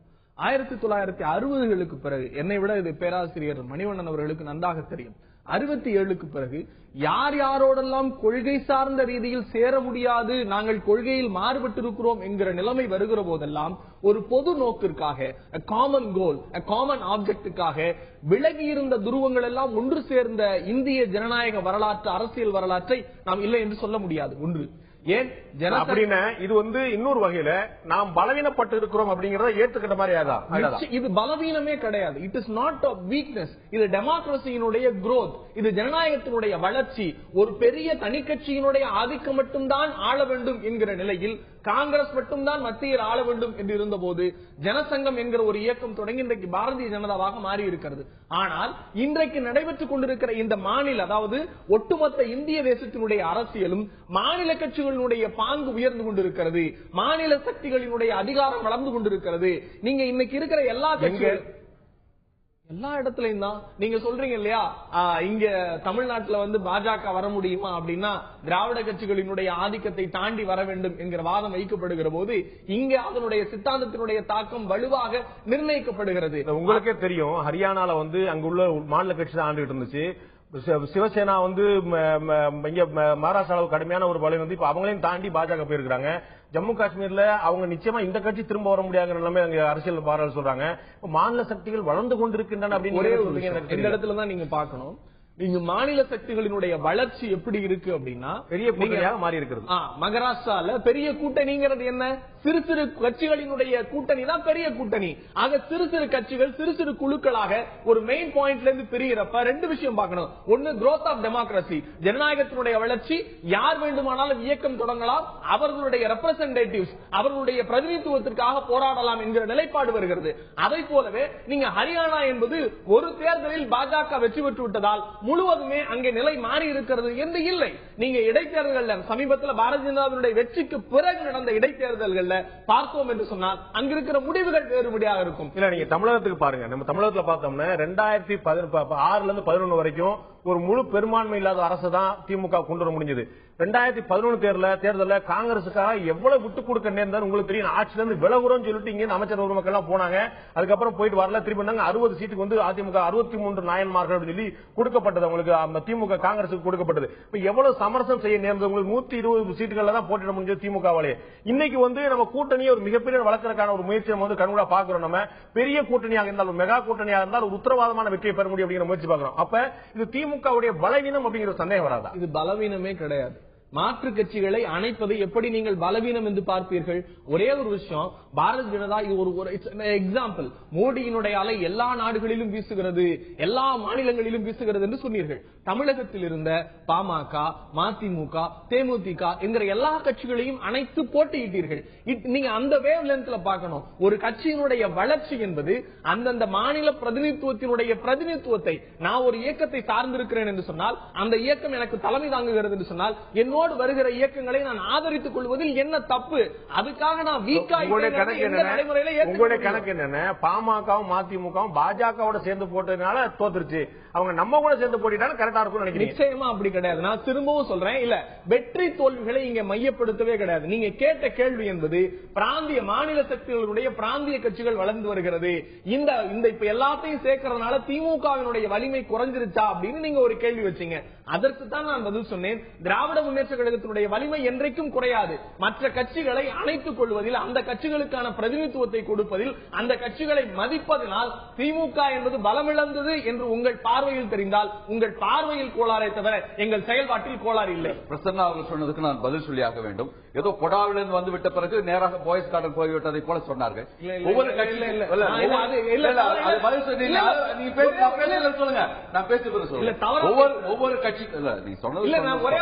ஒவ்வொரு கட்சிக்கும் ஒரு ஸ்ட்ராட்டஜி, ஒரு டாக்டிக்ஸ் இருக்கிறது. அரசியலிலே சமரசம் என்பது ஆயுதம், ஒரு சரியான ஆயுதம் என்று பகத்சிங் அவர்கள் சொன்னார்கள். தன்னை ஆசுவாசப்படுத்திக் கொள்ள, தன்னுடைய வலுவை பெருக்கிக் கொள்ள ஒரு சரியான ஆயுதம். அது இல்லாமல் நிச்சயமாக கூட்டணிகள் அமைவதற்கு வாய்ப்பே இல்லை. அந்த வகையில் எடுத்துக்கொள்ளலாம். செப்டம்பர் 15ஆம் தேதி அண்ணா பிறந்தநாள் விழா மாநாட்டிலே வைகோ அவர்கள் ஒன்றை தெளிவாக சொன்னார்கள். மக்கள் நலனுக்காக we will oppose any friend, we will support any friend, எந்த நண்பரோடும் கை கொடுப்போம் என்று சொன்னார்கள். we will face any battle, we will bear any hardship என்று சொன்னார்கள். என்று சொன்னார் இஷ்யூ பேஸ்ட் பாலிடிக்ஸ் என்கிற அடிப்படையில் தான் நண்பர் பாட்டாளி மக்கள் கட்சியை சேர்ந்த தோழர் சொன்னாரு. அண்ணா அவர்கள் சொல்லிட்டார்கள் 50 ஆண்டு காலம் என்பதை கொஞ்சம் திருத்து சொன்னார். அதாவது ஏதோ எல்லாமே திராவிட இயக்கங்களும் அநியாயம் அக்கிரமம் செய்து விட்டதை போலவும் இன்னும் 48 வருஷம் ஆகிவிட்டது, இன்னும் 2 வருஷம் தான். அண்ணா எல்லாரும் நிறைய சொல்லி இருக்கிறார். பாட்டாளி பட்டினி என்று கிடக்க வேண்டும், ஏழை வந்து பசி இல்லாமல் இருக்க வேண்டும், பாட்டாளி இன்றைக்கு பட்டியல் இல்லாமல் கிடக்கிறானோ அன்றைக்கு தான் உண்மையான வாழ்வு பெறும் என்று அண்ணா அவர்கள் சொல்லி இருக்கிறார்கள். அதுக்காக தான் பாட்டாளி மக்கள் கட்சி திராவிட இயக்கங்களையே கொச்சைப்படுத்துவது என்பது ஏற்றுக்கொள்ள முடியாது. சுயநலம் இல்லாமல் தங்களுடைய வாழ்வையை சிதைத்துக் கொண்டவர்கள் எல்லாம் இந்த இயக்கத்திலே பொது வாழ்க்கைக்காக ஒரு சல்லிக்காசை கூட எடுக்காத தலைவர்களால் இருக்கிறார்கள். அது 10ஆம் பொதுவாக சொல்ல முடியாது. இங்க சொன்னாங்க ஏதோ ஒரு தேசிய கட்சிகள் இன்றைக்கு ஆக்கிரமித்துக் கொண்டு வருகிறது என்பதை போல சொன்னார்கள். தமிழ்நாட்டிலே பாவம் டாக்டர் தமிழிசை மதிக்கிறேன், கஷ்டப்படுகிறார், எல்லோரையும் அரவணைத்து செல்கிறார். ஆனால் ஒரு ஜானியரினால் முடம் தடுக்குகிறது. என்ன காரணம்? படகுகளை வந்து நான் வைத்துக் கொள்ளுங்கள் என்று நான் தான் ராஜபக்சேவுடன் என்று சொல்லும் பொழுது இப்பொழுது பாரத ரத்னா கொடுங்கள். காரணம் இன்றைக்கு உள்நாட்டுக்கு உத்தரவாதத்துக்கு உள்நாட்டுடைய அந்த உள்நாட்டு பாதுகாப்பிற்கு ஒரு உத்தரவாதம் தருகின்ற வகையில் தீர்வாளியில் அழித்தார். ஆகவே பாரத ரத்னா கொடுங்கள் என்று சொல்கிறார்கள். சொல்வது இன்னும் ஒரு முடம் தர்க்கிக் கொண்டுதான் இருக்கிறார்கள். ஆகவே பாரத ரத்னா கொடுங்கள், ஒன்றும் பிரச்சனை இல்லை. ஹிட்லருக்கு கொடுங்கள், முசோலினிக்கு கொடுங்கள், இடியாமினிக்கு கொடுங்கள், கடைசியாக ராஜபக்சேக்கும் கொடுங்கள். உங்களுக்கு ரொம்ப பெருமையாக இருக்கும். நீங்க ஒரு பேசிட்டே இருக்கிறாரு. இங்க பாருங்க, இன்னைக்கு வந்து இந்த கூட்டணியை பத்தி இந்த விவாதம் நடந்து கொண்டிருக்கிறது. பாரதிய ஜனதா கட்சி தெளிவாக்கத்தான் இருக்கிறோம் தமிழ்நாட்டில். நீங்கள் என்ன விரும்புகிறீர்களோ, தனி ஈழம் விரும்புகிறீர்கள் நீங்க நினைக்கிறோம். நாங்க எங்களுக்கு அதுல எங்களுடைய நிலைப்பாடு தெளிவா தானே சொல்லி இருக்கிறோம். உங்களை ஏதாவது ஏமாத்தினமா? தனி ஈழம் பாரதிய ஜனதா கட்சியுடைய அஜெண்டால கிடையாது. அங்க இலங்கை அங்க அரசியலமைப்பு சட்டத்துக்கு உட்பட்டு அங்க இருக்கிற தமிழர்களுக்கு அங்க உரிமைகள் பெற்றுத்தர வேண்டும் என்பது எங்களுடைய நிலைப்பாடு. சொல்றது அகில இந்திய பாஜக, தமிழக பாஜக, பாரதிய ஜனதா கட்சியா சரி, ஆல் இந்தியா தமிழக பாஜக மாநில தலைவராக இருக்கும்போது இல்ல யஷ்வந்த் சின்ஹா சொன்னாரு, பொன் ராதாகிருஷ்ணன் சொன்னாரு, தமிழிசை சொல்லி இருக்காங்க. யஷ்வந்த் சின்ஹா மீட்டிங்ல நானும் அட்டன் பண்ணேன். மீண்டும் மீண்டும் எத்தனை முறை கேட்டாலும் அதைத்தான் சொல்லுவோம். அவர் இது போன்ற நிலைப்பாடு தொடரும் என்று சொன்னால் இது இலங்கையிலே தமிழ் ஈழத்தினுடைய அந்த கோரிக்கை நியாயமாகிவிடும் என்றுதான் சொல்லியிருக்கிறார். மறுமலர்ச்சி திராவிட முன்னேற்ற கழகம், பாரதிய ஜனதா கட்சி இவர்களுக்கு ஒரு இதுவாக இருக்கணும், அவங்களுக்கு கீழே இருக்கணும் அப்படிலாம் எதிர்பார்க்க முடியாது. ஒரு தேசிய கட்சி எங்களுடைய நிலைப்பாட்டில் தெளிவாகத்தான் இருக்கிறோம். நாங்கள் திராவிட இயக்கங்களுக்கு மாற்றாக தமிழகம் தேசியத்தின் பக்கம் இருப்போம் என்பதில் அதை நிரூபிக்குவதற்காக தான் கட்சி வச்சிருக்கிறோம். தேசியமும் தெய்வமும் ரெண்டு கண்கள்னு முத்துராமலிங்க தேவர் சொன்னார், நீங்க அவரோட பிறந்த நாள். இன்னைக்கு சொல்றோம் எங்களுடைய நிலைப்பாடு அதுதான். நீங்க தேசிய கட்சி வரக்கூடாதுன்னு நீங்க நினைக்கலாம், ஆனால் இங்கே தமிழகம் தேசியத்தின் பக்கம் இருக்கும் என்று நிரூபிச்சு காட்டுறாங்க.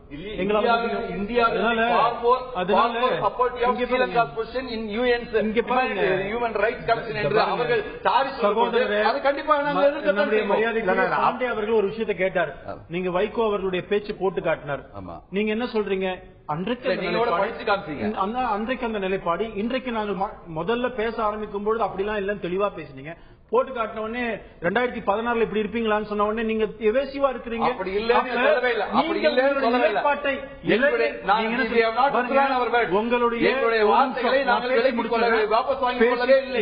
பேசி முடிச்சிருந்தேன். உங்களுடைய வெப்சைட்ல உங்களுடைய கொள்கைகள் எல்லாம் பத்தி நல்லா தெளிவா போட்டிருக்கீங்க. அதுல தமிழ் ஈழத்தை பத்தி உங்களுடைய கொள்கைகள் என்னன்னு தெளிவா போட்டிருக்கீங்க.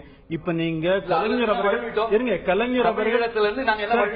அவர்கள் துரோகம் இழைத்ததாக நீங்க சொல்லிருக்கீங்க.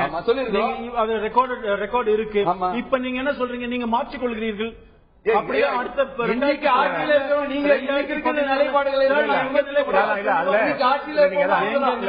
தெளிவாக இருக்கு. ஒரு மாற்றமும் இல்ல. இன்னொரு விஷயம் நீங்க சொன்னது உங்களுடைய தலைவர் சொன்ன நீங்க கவனிச்சலாம் தெரியல. அவர் சொன்னாரு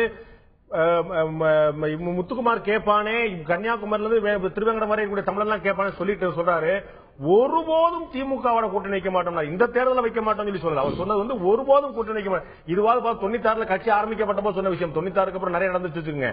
இப்போ சொல்றது ஒருபோதும் வைக்க மாட்டோம். ஏற்கனவே திமுகவோட கூட்டணி அமைத்து, ஏற்கனவே அதிமுக கூட்டணி அமைத்து 2 பேருடன் பட்டு இனிமே நாம நம்ம சொந்தக்காரன் நிக்க முயற்சி சொன்ன பிறகு சொல்ல வார்த்தை, இப்ப சொன்ன வார்த்தை ஒருபோதும் கூட்டணி கிடையாது. பதிலா இந்திரா காந்தி அவர்கள் சொன்னதை நான் சொல்கிறேன். In politics there are neither permanent friends nor permanent enemies.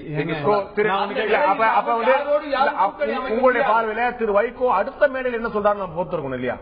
போன மேடையில் அப்படி சொன்னார், அடுத்த மேடையில் இன்னொரு சொல்லுவார். அத்ரிதாஸ் ஒரு விஷயம் கேட்கிறேன். இடிமழை நொச்சிப்பட்டி தண்டபாணி, இடிமழை உதயன், கோவை காமராசபுரம் பாலன், மேலப்பாளையம் ஜஹாங்கீர், உப்புலியாபுரம் வீரப்பன், இவருடைய ஆன்மாக்கு என்ன பதில் சொல்ல போறீங்க? நீ அதை சொல்லித்தானே உங்களுடைய இதுல சொல்றீங்க. உங்களுடைய வரலாறு என்னங்க? திராவிட முன்னேற்ற கழகத்திலிருந்து மதிமுக எதுக்காக வந்தது வெளியில? ஸ்டாலின் அவர்களுக்கு அங்கே முக்கியத்துவம் கொடுக்கப்படுகிறது, அவரை முன்னிலைப்படுத்த கலைஞர் விரும்புகிறார், அதனால எனக்கு கொலைப்பழி சுமத்துகிறார், அதனால கட்சி ஆரம்பிச்சீங்கன்னு சொல்றீங்க. இன்றைக்கு இதையெல்லாம் சொல்லிவிட்டு இப்ப அவர் பேர் போட்டி காமிச்ச உடனே நீங்க மாற்றிக் கொள்கிறீங்க உங்க ஸ்டாண்ட். நீங்க இந்த நிகழ்ச்சி ஆரம்பிக்கிறதுக்கு முன்னாடி எவ்வளவு தெளிவா பேசல. அவங்க ஏற்கனவே கூட திமுக கூட்டணி வச்சாங்களே, திமுக கூட்டணி வைக்கப்பட வாய்ப்பு முதல் கேள்வி. அப்பொழுது கலைஞர் அவர்கள் முழு கட்டுப்பாட்டில் இருந்த கட்சி அது.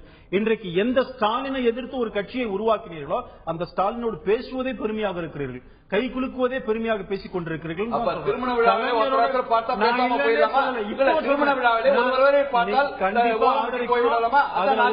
அது கண்டிப்பா இல்ல. இன்னும் நான் சொல்றேன், நான் டெல்லியில நீங்க அரசியல் நாகரிகத்தை வளர்க்கணும் சொன்னா நீங்களே சொல்லிட்டு சோனியா காந்தி 1000 ஊழல் சொல்லிட்டு சோனியா காந்தியோட அத்வானி கை கொடுக்கிறாங்க. நீங்க சொல்லுங்க அத்வானிக்கு சோனியா காந்தி சொல்ல போறீங்களா? அவங்களுக்கு ஊழல் பங்கு சொல்ல போறீங்களா? டெல்லியில நான் பார்த்திருக்கிறேன். டெல்லியில பாஜக செய்தால் அரசியல் நாகரிகம், மதிமுக செய்த அரசியல். நீங்க செஞ்ச நாகரிகம், அவங்க செஞ்ச அரசியல். நான் இப்பவும் சொல்றேன், ஆனால் இப்ப திராவிட முன்னேற்ற கழகம் இன்றைக்கு முடிவெடுக்கின்ற இடத்துல சென்ற பாராளுமன்ற தேர்தலில் ஸ்டாலின் அவர்கள் இருந்தார்கள், இன்றைக்கு அவர் தான் இருக்கிறார். கடந்த 2 முறை நீங்கள் கூட்டணி திராவிட முன்னேற்ற கழகத்தில்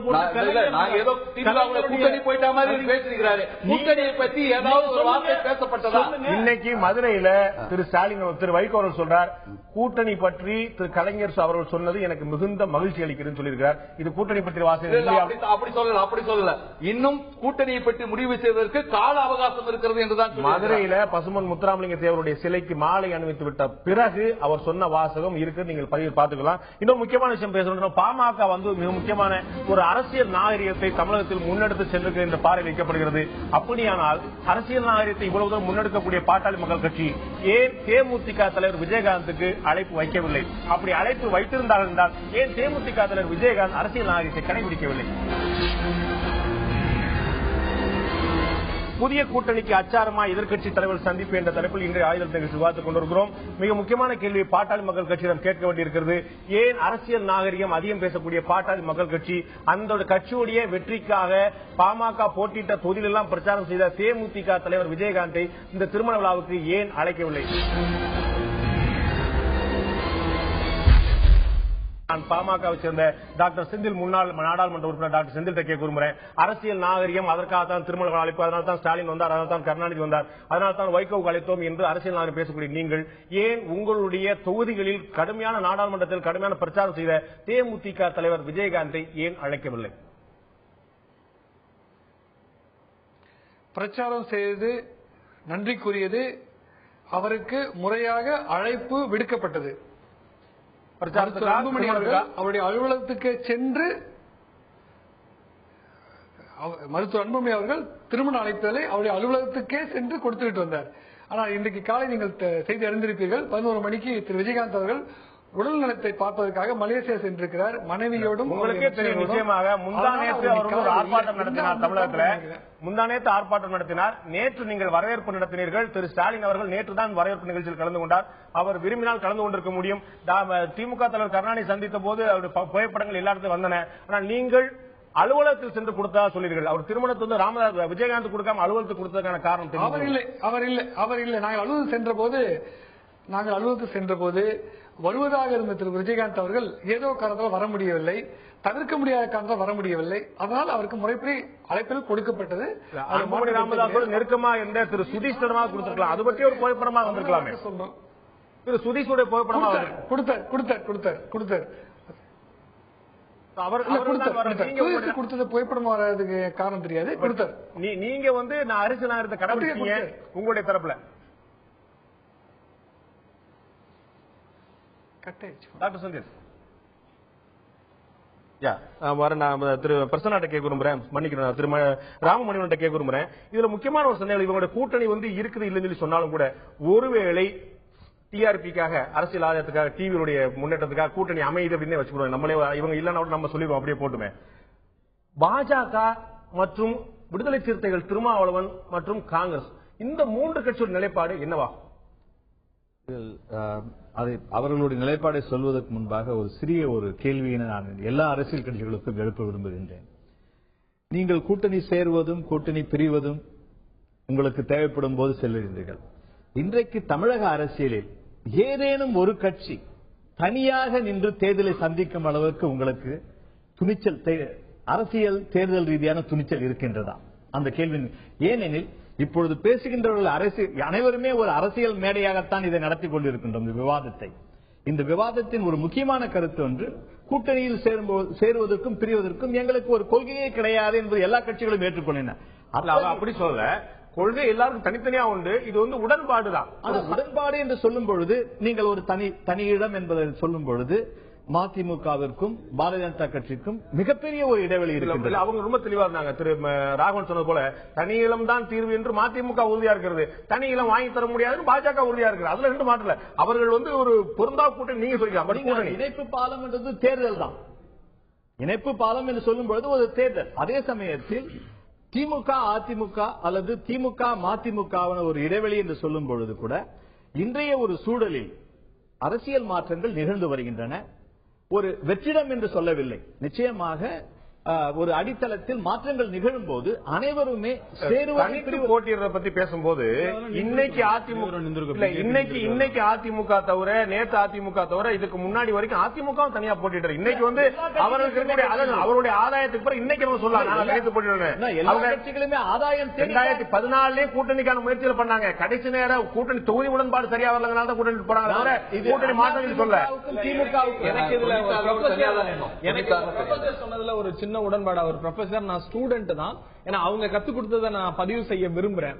ஜனநாயகம் என்பது அதிகாரம் பரவலாக்கப்படுவது என்பதுதான் ஜனநாயகத்தினுடைய அடித்தளம் என்கிற வார்த்தை இருக்கிறது. ஒரு கட்சி மட்டுமே அதிகாரத்தை செலுத்துவதன் மூலம், ஒரு கட்சியினுடைய நிலைப்பாட்டை மட்டுமே பெருக்குவதன் மூலம் நான் அதிகாரத்தில் பொருந்தியவன் என்கிற ஆணவ அதிகாரத்தில் நீங்க அமைச்சரவே தரலையே. அவர் ஒரு கேள்வி மத்தியில காங்கிரஸ் அரசுல தமிழ்நாட்டிலே இருந்தது, தமிழகத்துல கேட்கிறேன். நான் திரும்பவும் சொல்றேன், திரு தங்கபாலு அவர்கள்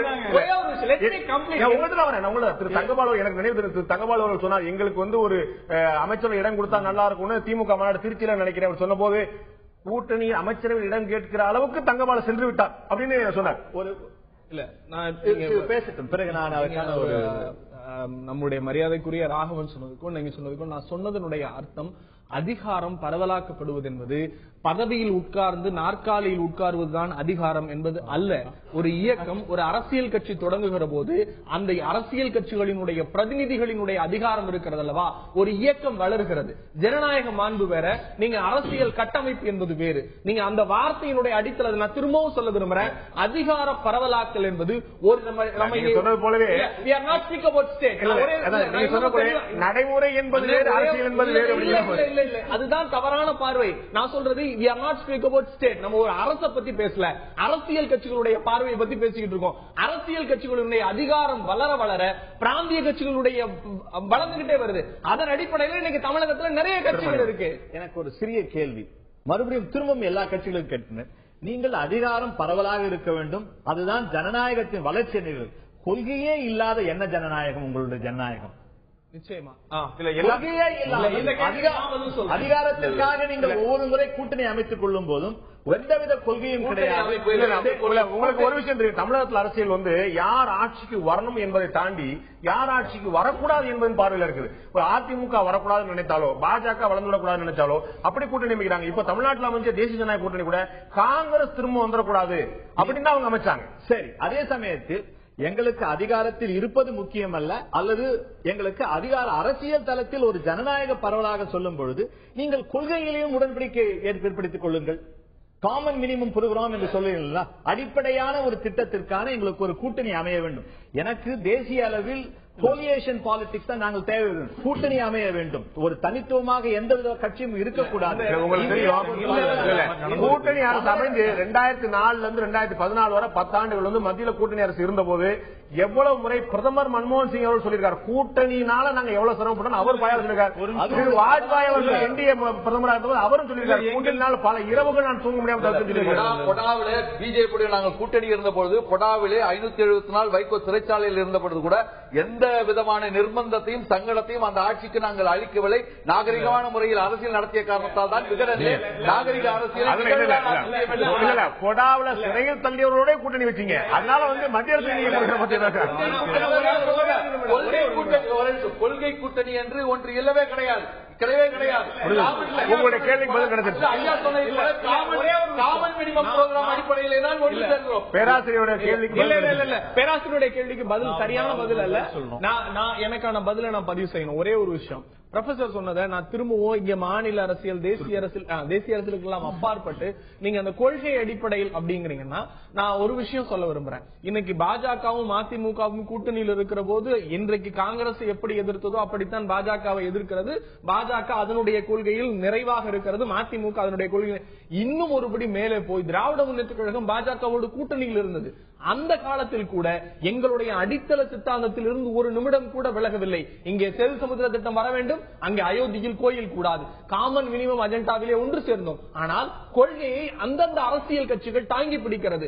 ஆனால் பொதுமக்கள் எல்லோரும் திராவிட முன்னேற்ற கழகத்தின் பாஜகவை திமுக மதச்சார்புடைய கட்சியாக பார்க்கிறதா, மதச்சார்பற்ற கட்சியாக பார்க்கிறதா? நிச்சயமாக அது மதச்சார்புடைய கட்சியா. மதச்சார்புடைய கட்சியோடு திமுக 6 ஆண்டுகள் கூட்டணி இருந்தது ஏன்? அதற்குத்தான் நான் சொல்றேன், we are having a common minimum agenda என்கிற பொதுப்பட்டியலில் நாங்க திரும்பவும் சொல்றேன்.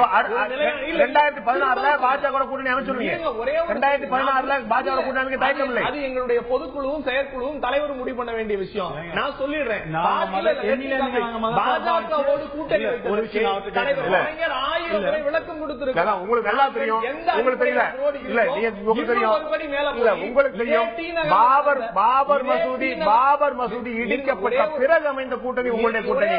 இன்னும் 2002 குஜராத்தில் கலவரம் நடந்த போது திமுக பாஜக கூட்டணி. பாஜகவினுடைய ஒரு தலைவர் சொன்னார், திமுக என்கிற ஒரு இயக்கம் பாஜக கூட்டணியில் இல்லை என்று சொன்னால் இந்தியா முழுக்க இருக்கிற சிறுபான்மை மக்களை பாதுகாத்திருக்க முடியாது என்று வார்த்தையை பதிவு செய்தார். இப்படி பாஜகவினுடைய ஒரு மூத்த தலைவர், அவருடைய பெயர்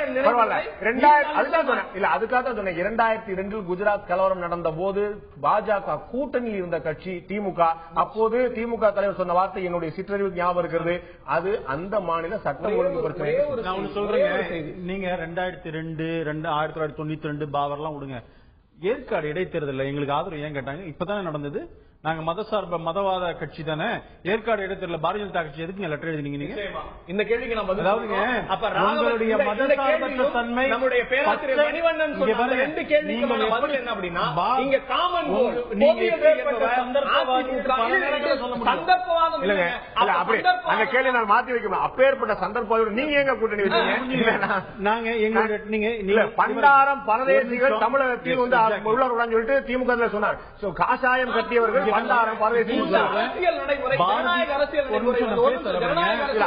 அவர்கள் சந்தர்ப்பவாதிகள் என்றால் அவர்கள் பாஜக பாரதிய ஜனதா கட்சி என்றைக்குமே இன்னைக்கு இல்ல, நீங்க அதுக்கு மேல ஏதாவது டேப் இருந்தா கூட போட்டு காட்டுங்க. லீடர்ஸ் பேசினத என்றைக்குமே சொல்லி இருக்கிறோம். அரசியல்ல தீண்டத்தகாத தன்மை எதுவுமே கிடையாது. எங்களை பொறுத்த வரைக்கும் அந்த விஷயத்துல கம்யூனிஸ்டும் இவங்களை போற சில கட்சிகள் பாரதிய ஜனதா கட்சி மதவாத இயக்கம் தீண்டத்தகாத இயக்கம். எங்களுக்கு அப்படி அரசியல்ல பாராளுமன்ற ஜனநாயகத்தில் அப்படி இருக்கவே முடியாதுங்கிற தெளிவான கொள்கையில தான் இருக்கிறோம். நான் கேட்கறது மதவாத பாஜகன்னு சொன்னா எப்போது கண்டுபிடித்தீங்க மதவாதம் அப்படின்னு சொன்னா இப்ப சமீபத்தில் நடந்த ஏற்காடு இடத்துல எங்களுக்கு ஆதரவு கேட்டீங்க. கேட்காம இருந்திருக்க வேண்டியதான எப்படி நடந்து கொள்ளும், மத்தியில ஒரு வலுவான ஒரு அரசாங்கம் இருக்கும்பொழுது எப்படி டில்ட் ஆகுங்கிறதா எல்லாருக்கும் தெரியும். இவங்க அரசியல்ல இந்த தமிழக மக்கள் பார்த்து கொண்டுதான் இருக்கிறார்கள். அதனால இந்த மதவாதம் மதசார்பற்ற தன்மை எல்லாம் நீங்க இந்த போலி மதசார்பற்ற தன்மை பேசுறதை நிறுத்துங்க. மக்கள் அடையாளம் அவன் அந்த கேள்வி அப்படியே தொக்கிதான் நிக்குது. அவர்கள் வந்து சந்தர்ப்ப கூட்டணி அவங்க கூட நீங்க வச்சது நீங்க சொல்ல மாட்டாரு. நான் சொல்றேன் கேட்ட கேள்விக்கு நான் பதில் சொல்றேன், நீங்க கேட்ட கேள்விக்கு அவர் பதில் சொல்ல முடியாது. ஏற்காடு இடைத்தேர்தலில் எல்லா கட்சிகளுக்கும் அதிமுக என்கிற ஒரு மிகப்பெரிய மக்கள் துரோக சக்திக்கு எதிராக ஒன்று திரள வேண்டும் என்று நாங்கள் வேண்டுகோள் வைத்தோம். அந்தந்த சூழ்நிலைகளுக்கு நான் திரும்ப சொல்றேன், ஒரே ஒரு விஷயம், பாஜகவுக்கு நீங்க லெட்டர் அனுப்பல. மதிமுக பிரமுகர் இங்க இருக்கிறார், அவர் சொல்றார் மதிமுகவுக்கும் பாமகவுக்கும் அனுப்பவில்லை.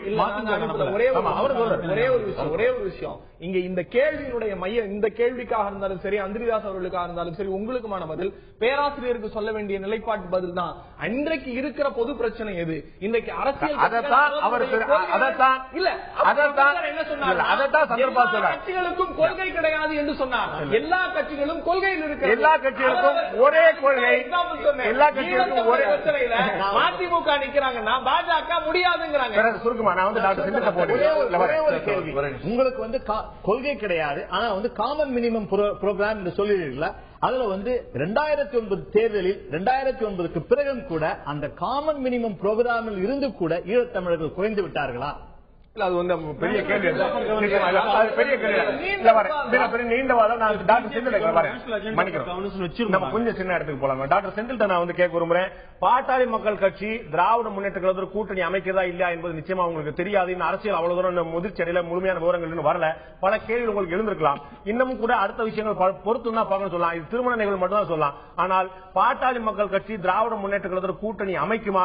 திமுக கூட்டணி வைக்க தகுதியான கட்சி தானா? உங்களுடைய தலைவர் பாட்டாளி மக்கள் நிறுவனர் டாக்டர் ராமதாஸ் சொன்னது என்ன? இப்போது பார்க்கலாம். மிக தெளிவாக மருத்துவ ஐயா கூறியிருக்கிறார். இன்றைக்கு வருகிற 2016 தமிழக மக்கள் முன்னால் இருக்கிற கேள்வி என்பது திமுகவுக்கு மாற்றாக அதிமுக வேண்டுமா, அதிமுகவுக்கு மாற்றாக திமுக வேண்டுமா என்பது அல்ல. தமிழக மக்களுக்கு நல்ல ஆட்சியை கொடுக்க போவது யார், ஊழலற்ற ஆட்சியை கொடுக்க போவது யார் என்பதுதான். அந்த இரண்டு கேள்விக்குமே பதில் திமுகவும் அதிமுகவும் கிடையாது என்பதுதான். பாட்டாளி மக்கள் கட்சி 2016 தேர்தலிலே நான் சொன்னது போல அண்ணாவின் கனவை நனவாக்குகிற வண்ணம் 50 ஆண்டு காலம் முடிய போகிறது. இனிமேல் தமிழகத்தில் திமுக அதிமுக மாற்று ஏற்பட வேண்டும் என்பதற்காகத்தான் பாட்டாளி மக்கள் கட்சி அந்த அரசியலை தான் முன்னெடுத்து செல்லும். அதை தெளிவுபடுத்த விரும்புகிறேன். அது மிக முக்கியமான கேள்வியாக எழுந்திருக்கிறது. திரும்ப திரும்ப ஊடகங்கள் பாமக திமுக கூட்டில் போகிறதா என்று பேசிக் கொண்டே இருக்கிறார்கள். இதுல ஒரு பாட்டாளி மக்கள் திமுக பக்கம் போகிறதா இல்ல என்பதை தாண்டி நான் அதுக்கு முன்னாடி ஒரு பார்வை நிக்க விரும்புகிறேன். அரசியல் நாகரிகத்தை பாட்டாளி மக்கள் கட்சி கடைபிடிக்கிறதா அப்படிங்கிற முன்ன வர நிக்க விரும்புகிறேன். கூட்டணி வருதா இல்லைங்கிற அப்புறம் பார்ப்போம். நாகரிகத்தை பாமக கடைபிடிக்கிறதா? பாட்டாளி மக்கள் கட்சி நிறுவனர் ராமதாஸ் சொன்னது என்ன இப்போது பாருங்க. என்ன திமுக முடிஞ்சு போன கதை. பூஜ்ஜியத்திலிருந்து பூஜ்ஜியம் தான் வரும். பூஜ்ஜியத்திலிருந்து என்ன வரும்? என்ன வரும்? ஆமா, ஜீரோவிலிருந்து ஜீரோ தான் வரும். 1 வராது, 2 வராது, பூஜ்ஜியம் தான் வரும். அதனால இனி பூஜ்ஜியமானது அந்த கட்சி. தேசிய கட்சிகளோட கூட்டணி இல்லை என்று சொல்லுங்க. இந்த மாற்றத்துக்கான காரணம் அந்த கொள்கை மாற்றத்துக்கான காரணம் மாத்துக்கணும்னு சொல்லவே இல்லையே திராவிட. அதாவது திமுக அண்ணா திமுகவை வேரோடும் வேரடி மண்ணோடும் ஒழிக்கணும், அழிக்கணும். அது ஒண்ணுமே இல்லாம பண்ணணும். அந்த 2 கட்சி 47 வருஷமா தமிழ்நாட்டை பீடித்த சொல்லலாம். அது காமராசர் வார்த்தையில சொல்லணும்னா ஒரே குட்டையில் ஊறிய மட்டைகள். டாக்டர் செந்தில், உங்களுக்கு தெரிந்திருக்கும் அவர் என்ன வார்த்தையை பயன்படுத்தினார் என்று. நான் அரசியல் நாகரிகம் கருதி அது பொது மேடையில் வைக்க வேண்டாம். 2 முக்கியமான கட்சிகள் பற்றிய வார்த்தைகளால நாங்க அதை சென்சார் பண்ணியிருந்தோம். பாட்டாளி மக்கள் கட்சி நிறுவனர் பிரஸ் மீட்ல சொன்னார் 2 கட்சிகளும் சொல்லிட்டு ஒரு வார்த்தையை பயன்படுத்தினார். ஆனா அதை நான் நாகரிகமா சொல்றதுன்னா அப்படின்னு சொல்லிட்டு அவரே மாற்றலாம். அண்ணாவளி சொல்ல காமராஜ் சொல்வதனால் அது 2 கட்சிகளும் ஒரே கூட்டையில் உரிய மாட்டேன்னு சொன்னார். இப்படி எதிர்கட்சிகளை இப்படி விமர்சிப்பதுதான் நீங்கள் பெருமை பாராட்டிக் கொண்டிருக்கக்கூடிய அரசியல் நாகரிகமா? டாக்டர் செந்தில், கடுமையான விமர்சனம் வைப்பது தவறு கிடையாது. நிச்சயமாக காமராஜர் மிக பழுத்த அரசியல்வாதி, மிக மூத்த அரசியல்வாதி. இன்னும் நான் காமராஜர் பற்றி பேசுறேன், டாக்டர் ராமதாஸ் பற்றி பேசுறேன். கடுமையாக விமர்சித்தால் வேண்டாம். அவர் பயன்படுத்திய வார்த்தை ஒரே குட்டையில் ஊறிய இது மட்டும் இல்ல. அதற்கு முன்னாடி ஒரு சென்சார் பண்ணப்பட்ட வார்த்தை ஒன்று இருக்கிறது. டாக்டர் செந்தில், அது காமராஜர் பயன்படுத்திய வார்த்தை. அதற்கு முன்னால் டாக்டர் ராமதாஸ் பயன்படுத்திய வார்த்தை ஒன்று இருக்குது. அதை நாம சென்சார் பண்ணிட்டோம். எனக்கு அந்த வார்த்தை உண்மையிலே நினைவுல இல்ல. இப்ப நீங்கள் ஐயா பேசிய போது பேசிய அந்த ஆடியோவும் முழுசாவே எனக்கு வரல. 2 கட்சி நான் சொல்றேன் புரிஞ்சுக்க முடியுமா? 2 கட்சிகளுமே தமிழகத்தை பிடித்த இல்ல ஒரு விஷயத்தை தெரியும். ஐயா, இங்க மருத்துவர் ஐயாவை பத்தி ஒன்று சொல்ல விரும்புகிறேன். தமிழகத்தில் சென்ற நூற்றாண்டில உணர்ச்சி பூர்வமாக மக்களை எடுத்து சென்ற மிகப்பெரிய தலைவர் என்று சொன்னால் முதல்ல தந்தை பெரியார், 2வது மருத்துவர் ஐயா. 2 பேருக்குமே ஒரு பொது குணம் உண்டு. கடுமையான வார்த்தைகளை, எளிமையான வழக்கில் இருக்கக்கூடிய வார்த்தைகளை பயன்படுத்தி பழகியவர்கள். அற்புதமான ஒரு பொது மொழியை பயன்படுத்திய பேச்சாளர். ஆனா மருத்துவர் ஐயாவுக்கும் இந்த குணம் உண்டு, அது பெரியாருக்கும் உண்டு. அதனால அதை ஒப்புக்கொள்ளலாம். இல்ல, ரெண்டையுமே வேரோடும் வேரோடி மண்ணோடும் காலி பண்ணோம் திமுக அதிமுக இன்னும் உறுதியா தான் இருக்கிறீங்க நீங்க. இந்த ஒரு விஷயத்துல நாங்கள் உறுதியாக இருக்கிறோம் இல்லையோ, தமிழக மக்கள் உறுதியாக இருக்க வேண்டும். திமுகவையும் அதிமுக வேரோடி மண்ணோட இருப்பது. ஜெயலலிதாவையும் கருணாநிதியும் கம்பேர் பண்ணி ஒப்பிட்டு சொல்லும் போது ராமதாஸ் சொல்றார் அவங்களாவது மன்னிச்சு விட்டுருவாங்க. ஆனா கருணாநிதி அவர்கள் அண்ணன் கருணாநிதி கோவணத்தை வரை உருவி விட்டுறாங்கன்னு சொன்னாங்க. அதாவது எதையுமே விட்டு வைக்க மாட்டார், ஒட்டுமொத்தமாக பிடுங்கிக் கொள்ளாருன்னு சொல்லிட்டு டாக்டர் ராமதாஸ் திரு கருணாநிதி பற்றி விமர்சனம் வைத்தார். நான் இன்னும் சொல்றேன், அரசியல் ரீதியாக கலைஞர் பற்றி மிக கடுமையான விமர்சனம் ஐயா வைத்திருக்கிறார், வைப்பார், வருகிற தேர்தலில் இன்னமும் வைப்போம். ஆனால் ஒரு தனி மனிதனாக நாகரிகம் கருதி ஒரு மிக மூத்த தலைவர், தமிழ்நாட்டிலே வாழும் தலைவர்களை மிக மூத்தவர் என்ற வகையிலே அவருக்கு கொடுக்க வேண்டிய தனி மரியாதையை ஐயா கொடுத்தார். அதுதான் மனித நாகரிகம், பண்பாடு. ஒரு பண்பாடு உள்ள தலைவர் என்பதைத்தான் ஐயா நிரூபித்திருக்காரு. எல்லாமே அப்படித்தான் பேசுவோம். நீங்களே சொன்ன அந்த ஈரோட்டு கண்ணாடியோட பார்த்தாரு. ஈரோட்டு கண்ணாடியோட பார்த்து அவரும் பெரியாரும் ராமதாசும் ஒரே பாடல் இருக்குன்னு சொன்னாங்க. நாங்க அப்படித்தான் திட்டுனோம், இனிமேல் அப்படிதான் திட்டுவோம். ஆனா எங்களுக்கும் தலைவருக்குமான தனிப்பட்ட உறவு அற்புதமானது. இல்ல, ஒரே ஒரு செய்தி, அது அவரு ஈரோட்டு கண்ணாடிங்கிறது எந்த கடையில வாங்கினாருங்கிறதா நம்ம அது வேற பிரச்சனையா? நிறைய ஆப்டிகல்ஸ் வந்துருச்சு. ஒரே ஒரு செய்தி, அவர் ஒரு கருத்தை பதிவு செய்கிறார். அந்த அளவுக்கெல்லாம் நான் பேச விரும்பல. மரியாதைக்குரிய மருத்துவர் ஐயா ராமதாஸ், நான் திமுக கழகத்தினுடைய கண்ணியமிக்க தொண்டனாக தலைவர் கலைஞரனுடைய வழியில் நான் வந்திருக்கிறேன். அதை நான் பதிவு செய்ய விரும்புகிறேன். ராமதாஸ் அவர்கள் இன்றைக்கு அந்த திருமண மேடையில் பேசிய பேச்சினுடைய ஒரே ஒரு சிறிய பகுதி, எந்த அணியில் இருந்தாலும் எங்கள் நட்பு மாறுவதில்லை, ஒரே அணியில் இருக்கும் போது கூட ஆக்கப்பூர்வமான கருத்துக்களை சொல்ல தவறியதில்லை, கருணாநிதியே தைலாவரத்திலிருந்து தைலம் வருகிறது என்று கூறுவார், எங்கள் இருவருக்கும் இடையே ஏராளமான ஒற்றுமைகள் உள்ளன, ஒரே ஒரு வேற்றுமைதான் இருக்கிறது, நான் மனதில் பட்டதை பட்டென்று சொல்லிவிடுவேன் என்று முடிக்கிறார். பிறகு தலைவரை பற்றி பேசுகிறார், அரசியல் நாகரிகம். அதனால அவர் பட்டன் பேசும்போது நீங்க சட்டமே கவனத்தை எடுக்க வேண்டியது. அதற்கு பிறகு அவர் பேசுவது இந்த எல்லா விஷயங்களையும் விட அவர் யோசித்து நளினமாக இருபொருள்பட பேசக்கூடியவர், அவரை மிஞ்சுவதை யாராலும் முடியாது, அதற்கு அடுத்தவரை மிக முக்கியம், அவரை எந்த நேரத்திலும் தொலைபேசியில் பேச முடியும், அரசியல் பண்பு நாகரிகம் இவற்றை நான் கலைஞரிடமிருந்து கற்றுக்கொள்ளுகிறேன், அவரிடத்திலிருந்து இன்னும் நான் உழைப்பு, நேரம் தவறாமை, கட்சியை வழிநடத்தும் பாங்கை முதற்கொண்டு நான் கற்றுக்கொள்ளுகிறேன் என்று சொல்லுகிறேன். கற்றுக்கொள்ள சொல்ற உங்களுடைய இறுதியான கருத்து நன்றி. நான் உங்கள்கிட்ட கேட்க விரும்புறேன், இறுதியா சுருக்கமா இப்ப என்ன சொல்றாங்க, திரு ஸ்டாலின் சொல்லியிருக்கிறாரு, கூட்டணி வந்தால் உங்களுக்கு மகிழ்ச்சினா எங்களுக்கு மகிழ்ச்சி தான், மக்களுக்கு மகிழ்ச்சினா எங்களுக்கு மகிழ்ச்சி தான் சொல்றாரு. அதாவது மகிழ்ச்சியா ஏற்றுக்கொள்ள தயாரா இருக்கிறேன், ஆனா உங்களுக்கு மகிழ்ச்சியா நீங்க பாத்துக்கன்னு சொல்றாரு. திரு வைகோ சொன்னதை கேட்டோம், ஒருபோதும் திமுகவோட கூட்டணி அமைக்க மாட்டேன்னு சொல்லிட்டு. இப்ப அடுத்து உங்களுடைய கடைசி கருத்து என்னவா இருக்கும்? கிராமத்துல சொல்லுவாங்க, 3 தலைமுறைக்கு ஓஹோன்னு இருந்தவனும் இல்ல, ஒண்ணும் இல்லாம போனவனும் இல்ல, ஏதோ ஒரு கட்டத்திலே ஓஹோ என்று இருப்பார்கள், இன்னொரு கட்டத்திலே ஒன்றும் இல்லாமல் போய்விடுவார். அதுதான் அரசியலே. கொள்கைகளை வைத்துக் கொண்டு என்று சொன்னால் யாரும் யாரோடும் சேர முடியாது. இந்தியாவிலே கொள்கை கூட்டணி என்று ஒன்று இல்லவே இல்லை. காமன் மினிமம் கூட்டணி எதுவும் இல்ல, கூட்டணி தான் இல்ல, கூட்டணி எதுவும் இல்லை, கொள்கை கட்சி. அதாவது எல்லா கட்சிகளும் கொள்கை இருக்கிறது, சில நேரத்தில் வழுவலாம் நழுவலாம், அது வேற இருக்காது. ஆனா டாக்டர் ஐயா சொன்னதுல நான் திருத்தம் சொல்லதான் நீங்க நினைக்காதீங்க, ஜீரோ தான் வரும் அப்படின்னாரு. இல்ல, ஜீரோ வகுக்க முடியும் என்று டாக்டர் வசந்தா கந்தசாமி அவர்கள் சொல்லி பெரிய ரீசர்ச் பண்ணி ஆராய்ச்சி படிப்பு பண்ணியிருக்கிறார்கள். டிவைட் ஜீரோ என்று ஜீரோவை வகுக்க முடியும் என்று சொல்லி. ஆகவே ஜீரோவிலிருந்து பூஜ்ஜியத்திலிருந்து ராஜ்யத்தை அமைக்க முடியும் என்று பல அரசியல் கட்சிகள் காட்டியிருக்கின்றன. இன்றைய முன்னாள் முதலமைச்சர் அவர்கள் கூட பர்கூரிலேயும் காங்கேயத்திலையும் தோற்றார், இன்றைக்கு ராஜ்யத்தை அமைச்சிருக்கிறார்கள், பூஜ்ஜியத்திலிருந்து ராஜ்யத்தை அமைந்திருக்கிறார்கள். ஆகவே நிச்சயமா நீங்க சொல்லக்கூடிய வார்த்தைகள் திரு பிரசனாக்கு மட்டுமல்ல, திமுக ரொம்ப மகிழ்ச்சி தரக்கூடிய வார்த்தைகள் சந்தேகங்கள் ரொம்ப அருமையா வாதிட்டீங்க. நான் திரு ராகவன் கேட்க விரும்புறேன், அரசியல் நாகரிகமா தான் பார்க்கும், அதை ஏற்றுக்கொள்ள அடக்கத்தோட நீங்க ஏற்றுக்கொள்றீங்க. திரு ராகவன், அதாவது இப்ப ஒரு அடிப்படை எழுதக்கூடிய கேள்வி, இங்க நடக்கக்கூடிய விஷயங்கள், இப்ப நடந்த விவாதமே பார்க்கும்போது ரொம்ப தெளிவா தெரியுது. நீங்க உறவு இருப்பதாக சொல்லலாம், கூட்டணி உடைவில் சொல்லலாம், விரிசல் பிளவு தெல்ல தெளிவாக தெரியக்கூடிய விஷயமா இருக்கிறது. தேசிய ஜனநாயக கூட்டணி நீங்கள் எதிர்பார்ப்பது போல், கனவு காண்பது போல் 2016 ஒரு சின்ன அதிர்வலையாக ஏற்படுத்த முடியும் நினைக்கிறீங்களா? இப்ப இருக்கக்கூடிய நிலைமையில நிச்சயமாக ஏற்படுத்தும். ஏன்னு சொன்ன நீங்க டிஃபரன்சஸ் இல்லைன்னா எப்படிங்க நாங்களும் அவங்களும் ஒரே கட்சியை வச்சிருக்கலாமே. மதிமுக ஒரு கட்சி, அவங்களுக்குன்னு சில கொள்கைகள் இருக்கிறதுனாலதான் ஒரு கட்சியா தனியா இருக்கு, பிஜேபி தனியா இருக்கு. எல்லாரும் ஒரே எண்ணத்தோடு இருக்கும்னா அது ஏன் தனித்தனி கட்சி இருக்க வேண்டிய அவசியம் என்ன இருக்கு? அதனால தற்போதைய நிலைமையில இருக்கிறது, இது தொடர வேண்டும் என்ற ஆசை எங்களுக்கு இருக்கிறது, தொடரும் என்ற நம்பிக்கையோடு இருக்கிறோம். நம்பிக்கையோடு இருக்கீங்க. டாக்டர் மணிவண்ணன், சுருக்கமாக இறுதியாக உங்க கட்சியில பாஜக கூட்டணி தொடரணும் அப்படின்னு சொல்லி ஆசை வெளிப்படுத்திட்டாங்க. பாமக இன்னமும் கூட டாக்டர் ஐயாவுடைய கருத்தை தான் வழிமொழிகிறோம், நாங்க திமுக அதிமுக வேற இருக்குன்னு சொல்லி சொல்றாங்க. திமுக மீண்டும் பூஜ்ஜியத்தில் ராஜ்யம் அமைக்க முடியும்னு மதிமுக சொல்லுது.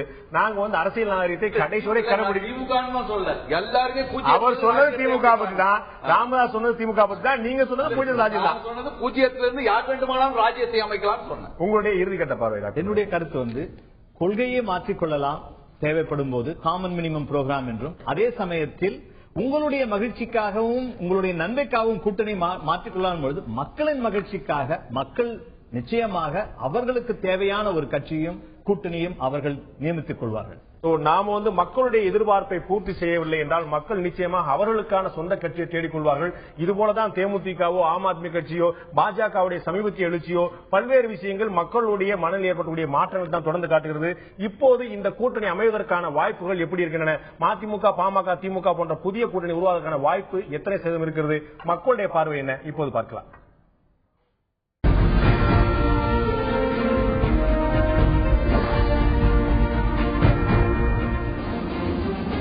திமுக, மதிமுக, பாமக கூட்டணி வாய்ப்பு அதிகம் என்று 43% மக்களும், குறைவு என்று 20% மக்களும் காலம்தான் பதில் சொல்ல வேண்டும் என்று 37% மக்கள் தெரிவித்திருக்கிறார்கள். புதிய கூட்டணி உருவாவதற்கான வாய்ப்பு அதிகம் என்று 43% பேர், கூட்டணி வாய்ப்பு குறைவு என்று 20% பேர், காலம்தான் பதில் சொல்லும் என்று 37% பேர் தெரிவித்திருக்கிறார்கள். மக்கள் இந்த கூட்டணி அமையும் என்பதற்கான பார்வை அதிகமாக தெரிகிறது. காலப்போக்கில் சொல்லும்போது கிட்டத்தட்ட ஒரு 70% பேர் இந்த கூட்டணி அமைவதற்கான வாய்ப்பு இருப்பதாக சொல்லியிருக்கிறார்கள். இந்த பேராசிரியர் ராமமணியன் சொன்னது போல இந்த கூட்டணி அமையுமா, அமைப்பதனால் வெற்றிக்கான வாய்ப்புகள் இருக்கிறதா, எதிரே எந்தெந்த அணி அமையும், ஒருவேளை 3 முனை போட்டியாக இருந்தால் அது யாருக்கு ஆதாயமாகும், பல்வேறு கேள்விகள் தொக்கி நிற்கின்றன. இன்னும் தேர்தல் காலம் நெருங்க தான் சொல்ல முடியும். மக்களுடைய பார்வையில் எப்போதுமே தாங்கள் விரும்பக்கூடிய கட்சி சரியான திசையில் செல்லவில்லை என்றால் தாங்கள் புதிய கட்சியை ஆதரிக்கக்கூடிய மனநிலையை எப்போதும் மக்கள் மாற்றாமல் இருந்திருக்கிறார்கள். இந்த நிகழ்ச்சியில் கலந்து கொண்டு கருத்திருந்த விருந்தினர்கள் 5 பேருக்கும் நன்றி. பார்த்த உங்களுக்கும் நன்றி நண்பர்களே. மீண்டும் இன்னொரு நிகழ்ச்சியில் சந்திப்போம். அதுவரை நன்றி, வணக்கம்.